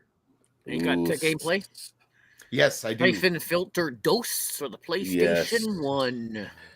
This is on the PlayStation catalog now. Oh, it is. I bet you it looks way better now on the newer catalog, the updated version. Probably less jaggies. You see how it's like? Yeah. Yeah, I'm sure that I've not tried it, but I've seen the old siphon filters on there. The snowflake are like little triangles. Yes, they are. They're not even round, bro. I like no two triangles are the same. I like. I can't watch that. We can see his breath. I like it. Now let me say something. Nads makes a great point here. You see that triangle that's supposed to be a snowflake? Well, if you go into Unreal 5 and you turn on the mode to where you can see all the triangles and how many billions there are, we are so far removed from this, bro. Like, it's incredible. Let me tell you something. Back then, these graphics were I remember, like, Kevin, look at this, man. Oh my God. What the hell? What the hell? I was walking last week, Ray. That's how I walk. I was walking up. Oh my God. You must be old. It's just funny because a lot of those video games at the time, they had to find a way to reduce the amount of bits because it was they released it too powerful for the console. So actually, that's oops, sorry. Go ahead, Nuts. Sorry. No, I was just saying, like, they are like making the game and they're too upscale for the console, so they had to reduce the bits by lowering down the graphics so that the console could run it properly, because it would be always freezing or something like that. It was Oh quite wow, that's interesting. interesting. So you're saying that the software was too much for the console to handle, and they had to Yeah. notch down the software Yeah, a To lot make of it the work. capability of time. the console. Wow. be able to I don't handle think it. Sony would ever do anything like that, but moving on. See, the No, I didn't know that they did that, but that's No, Yeah, they really did. at the interesting. time Look it at- was, look, yeah. man, they're if Oh! you notice, they're kind of sneak walking. That walk that lady was doing in the hospital, that's how they crouch and walk, man. That was Wow. crouching. Look at that flame, man. Oh, that was Fire, sneak walking. yeah. I thought she They was did- injured. They do fire so different now, man. I know. So Well, different. Fire, even in like modern game, it's like Hard. so much detail. It's hard Yep. on the graphic, right? Oh, look at that blood! Look at the blood! From that headshot. That Ooh, getting a chopper. Get to the chopper. get to the top. Hanging from the chopper. Oh, he's hanging. Yeah. Flash, Wow. like that. Siphon Yeah, they filter didn't was have enough such. time to get him in. You know, Oh, a lot there of you these. go. Ah.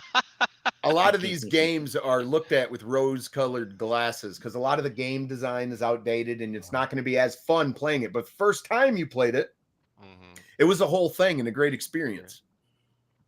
You were like, oh, the graphic were so good in those days. You're playing on not on a flat screen. You're playing on the projection screen, and it was like softer to look at. If you play those games, the old console on a new screen, you're gonna see all the pixel, and it's gonna be. I remember it to be looking better. So I think that's where like the brain was being tricked, like Jeff is saying. So I'll be right back. I couldn't do a list without putting okay. Neo Geo because Will was promised one for Christmas. What was waiting, that, 6 Jeff. months ago. Yeah, I'm still waiting, Jeff. So, you're still waiting for that? Oh, Yes, sir. oh okay. Well, hopefully, because he was and Ray was promised something too. So you know, I'm just Power saying. Man. Anyways, Neo Turbo Geo, Man. Turbo Man. Magical Drop the 2. Yeah, Neo Geo CD. I never had a Neo. CD. I Never got had the a Neo Magic Geo CD. drop. I don't remember what got you were the promised Magic for drop. Christmas though.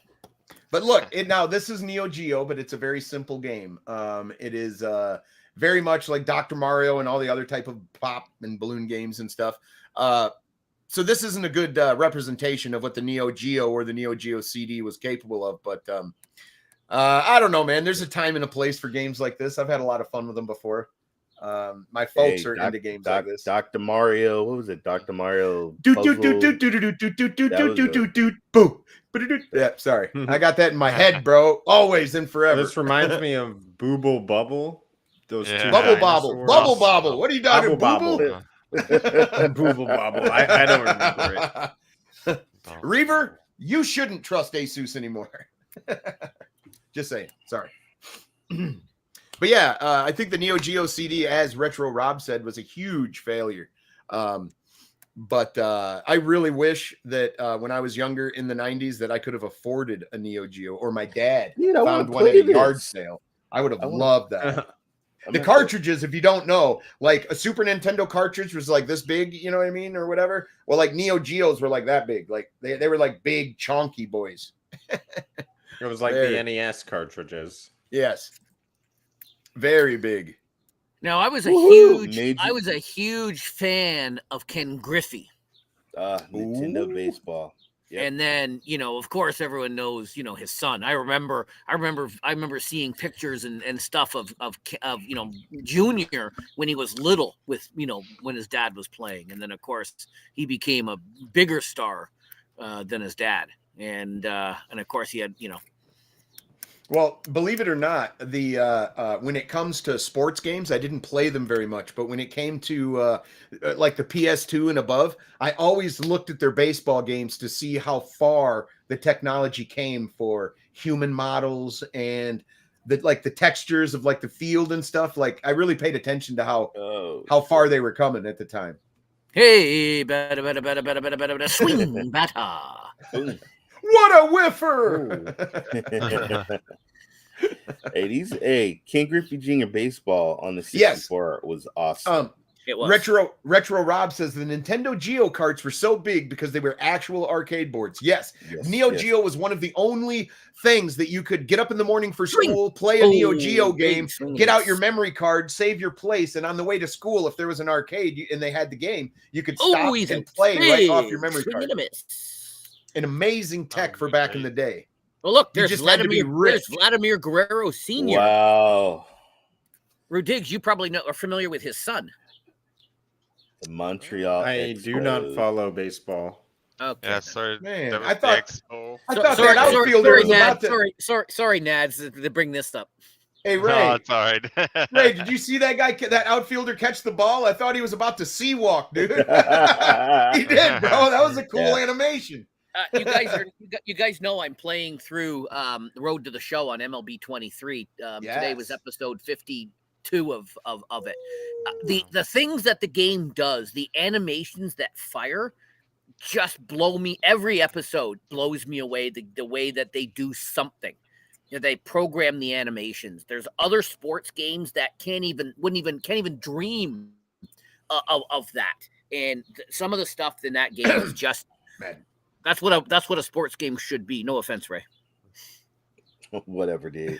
I know you're a partner of theirs, and first of all, there was a lot of games back then. Good bunch. Is it comparable to the immersive play that they have in FIFA with their FIFA 23? You can't, because I know that is breaking edge technology. Sir, don't even mention that. There's no such thing as it's a marketing thing. Don't even mention a game from that company versus any other game. It's not.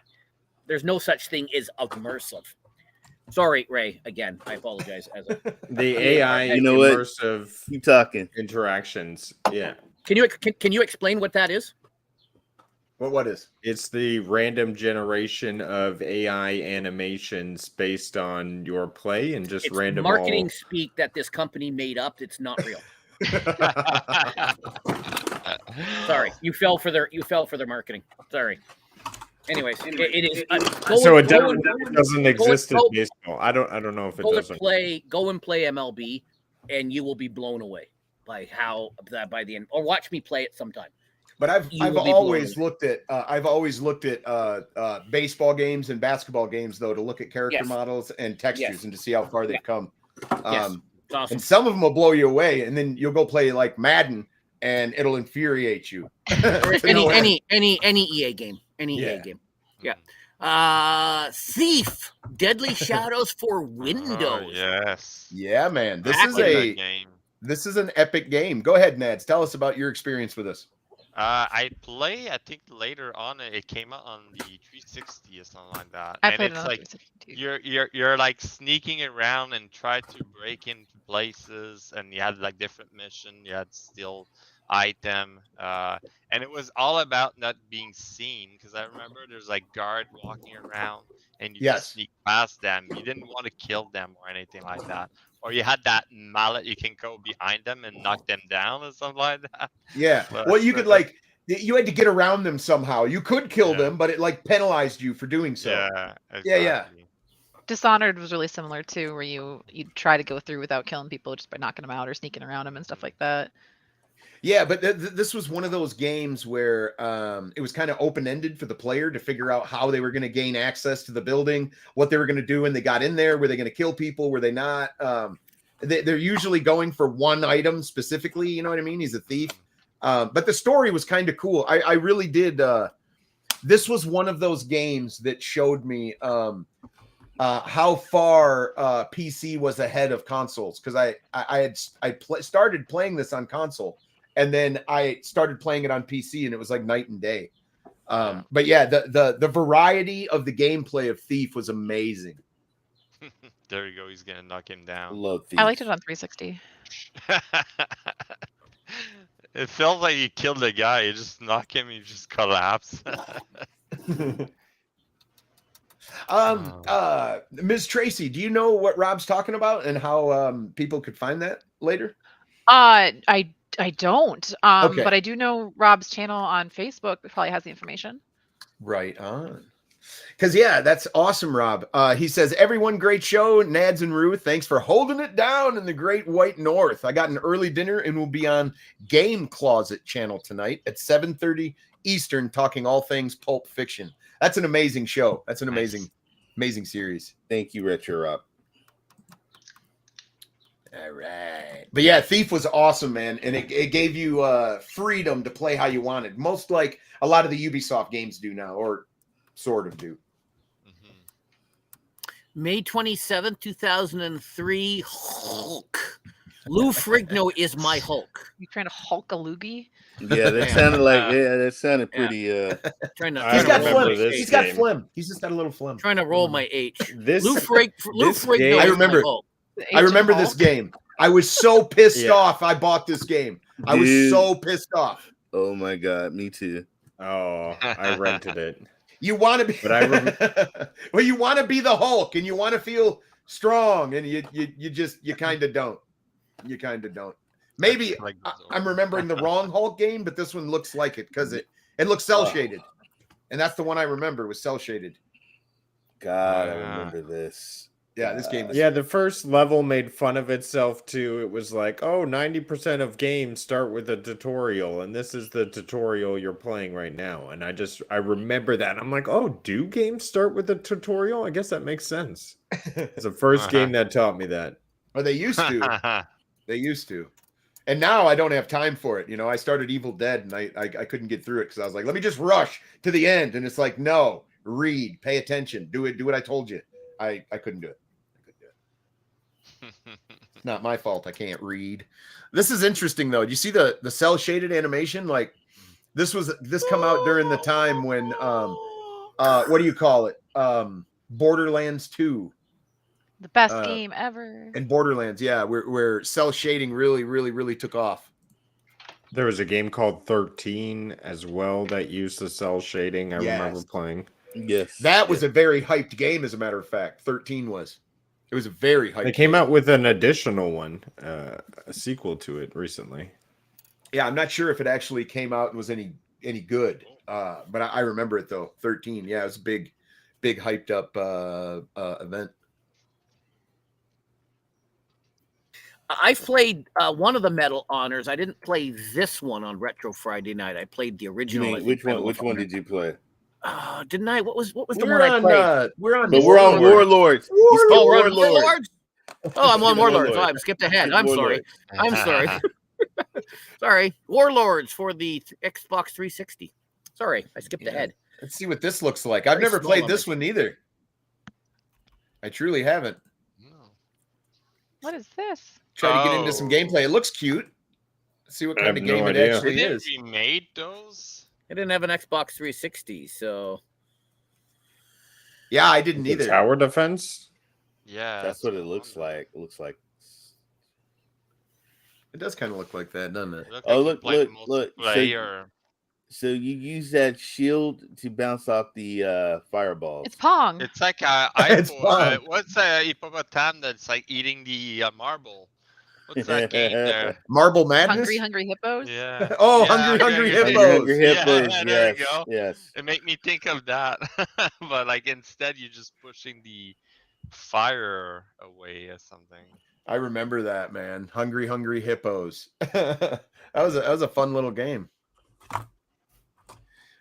David says, "Oh my God, this game! I remember this. Brother had to help me with every level, but I remember you could destroy so much of the environment.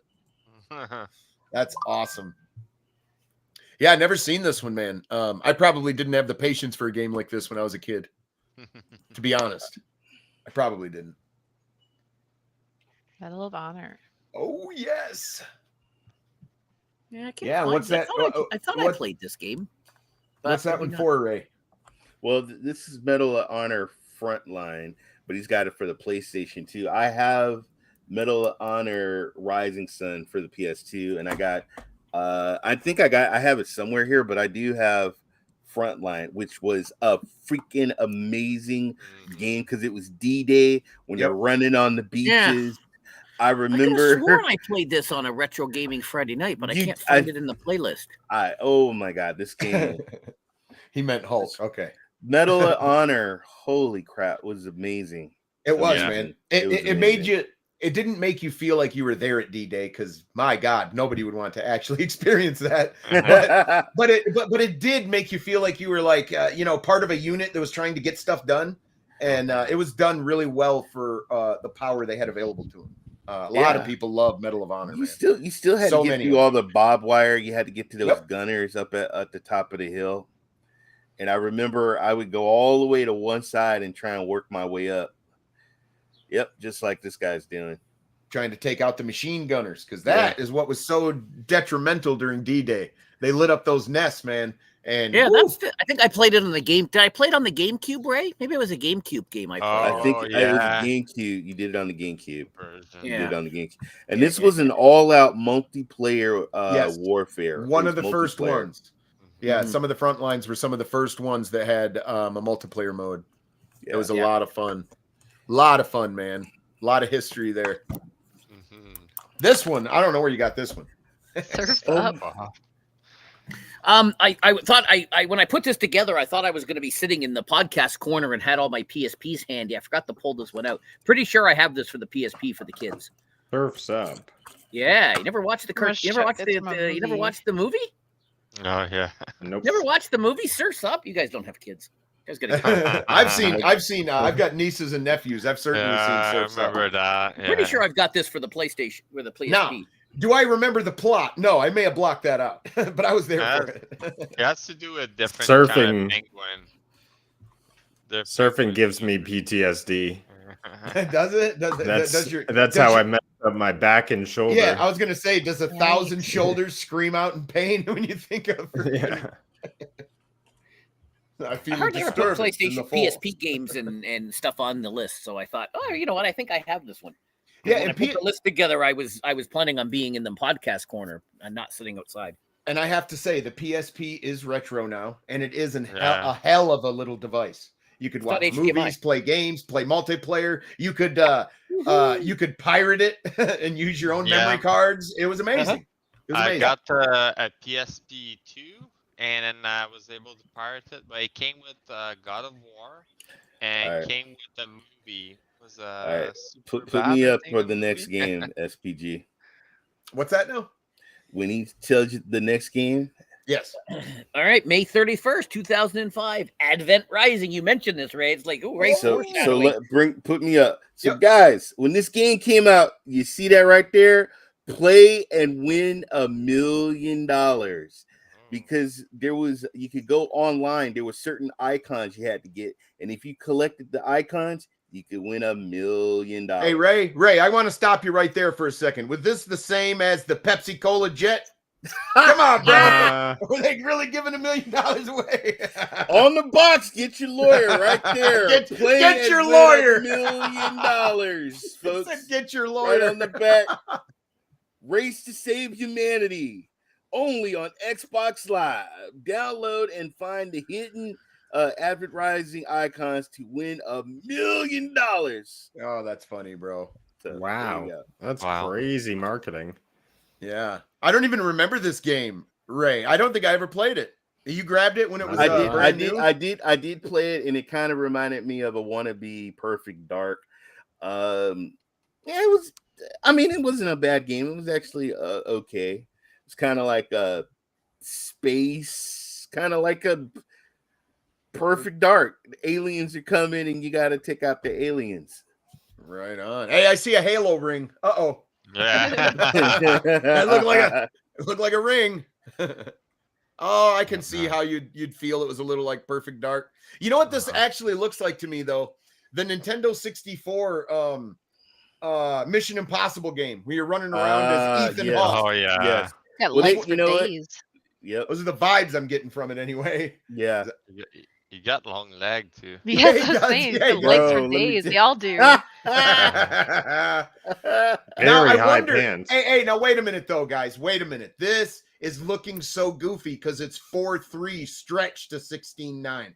I can almost Maybe. guarantee you that's what's going on here. I can Yeah. almost This guarantee guy, it. this poor guy is lost and he don't know where the hell he's going. Yeah, he's like he's doing Yeah. he's doing my what God. Bet does. What does the NPC do if I punch him in the in the balls. Yeah. Oh, Is this a Jeff playthrough? it might be. I think this, Jeff. He got the doors He open. found it. Yay. Yay. Oh, simulation. You can shoot people now. Yeah, Oh, this this game is- probably wouldn't be for me, but I'd try to win the $1 million if I could. no doubt. Well, if you have a hey, I played the Bro, game, but only because I was trying to win $1 million. Why do you think they smacked $1 million on the box, man, to make people pick this up? Because this was no comment. I wonder if someone won the $1 million. Come on, man, drag your long Probably. legs. Come on, let's go. There we He's go. dragging him like it's some Lincoln logs behind him and shit. That was I think messed you can still try to find the icon in the game so you can win the $1 million, right? Say, we need to see the end boss to this game now. Come on. Ooh. Is that game slowing down? There was a lot of particle effects going on there for a minute. Their legs are Cinematic. still all goofy. There you go. They got them noodle legs. The alien. I No. cannot say Go this. run. Go. No, they survive. They survive. Well, Jeff, thank you so much, man, Amazing. for sharing this week in retro. I appreciate that. There you That was go. that was some cool games, man. I think Thief is probably my favorite out of all the ones you had up there. Thief is amazing. No Medal of Honor. Thief is amazing. I love playing. That was a good game to play. when I played Absolutely. Sadly, we are out of time for today. I want to thank Rudiggz and Nads for making the time to join us, man. It was so much fun getting to know some more of your personal gaming history. We're going to go all the way around. Nads, where can people find you?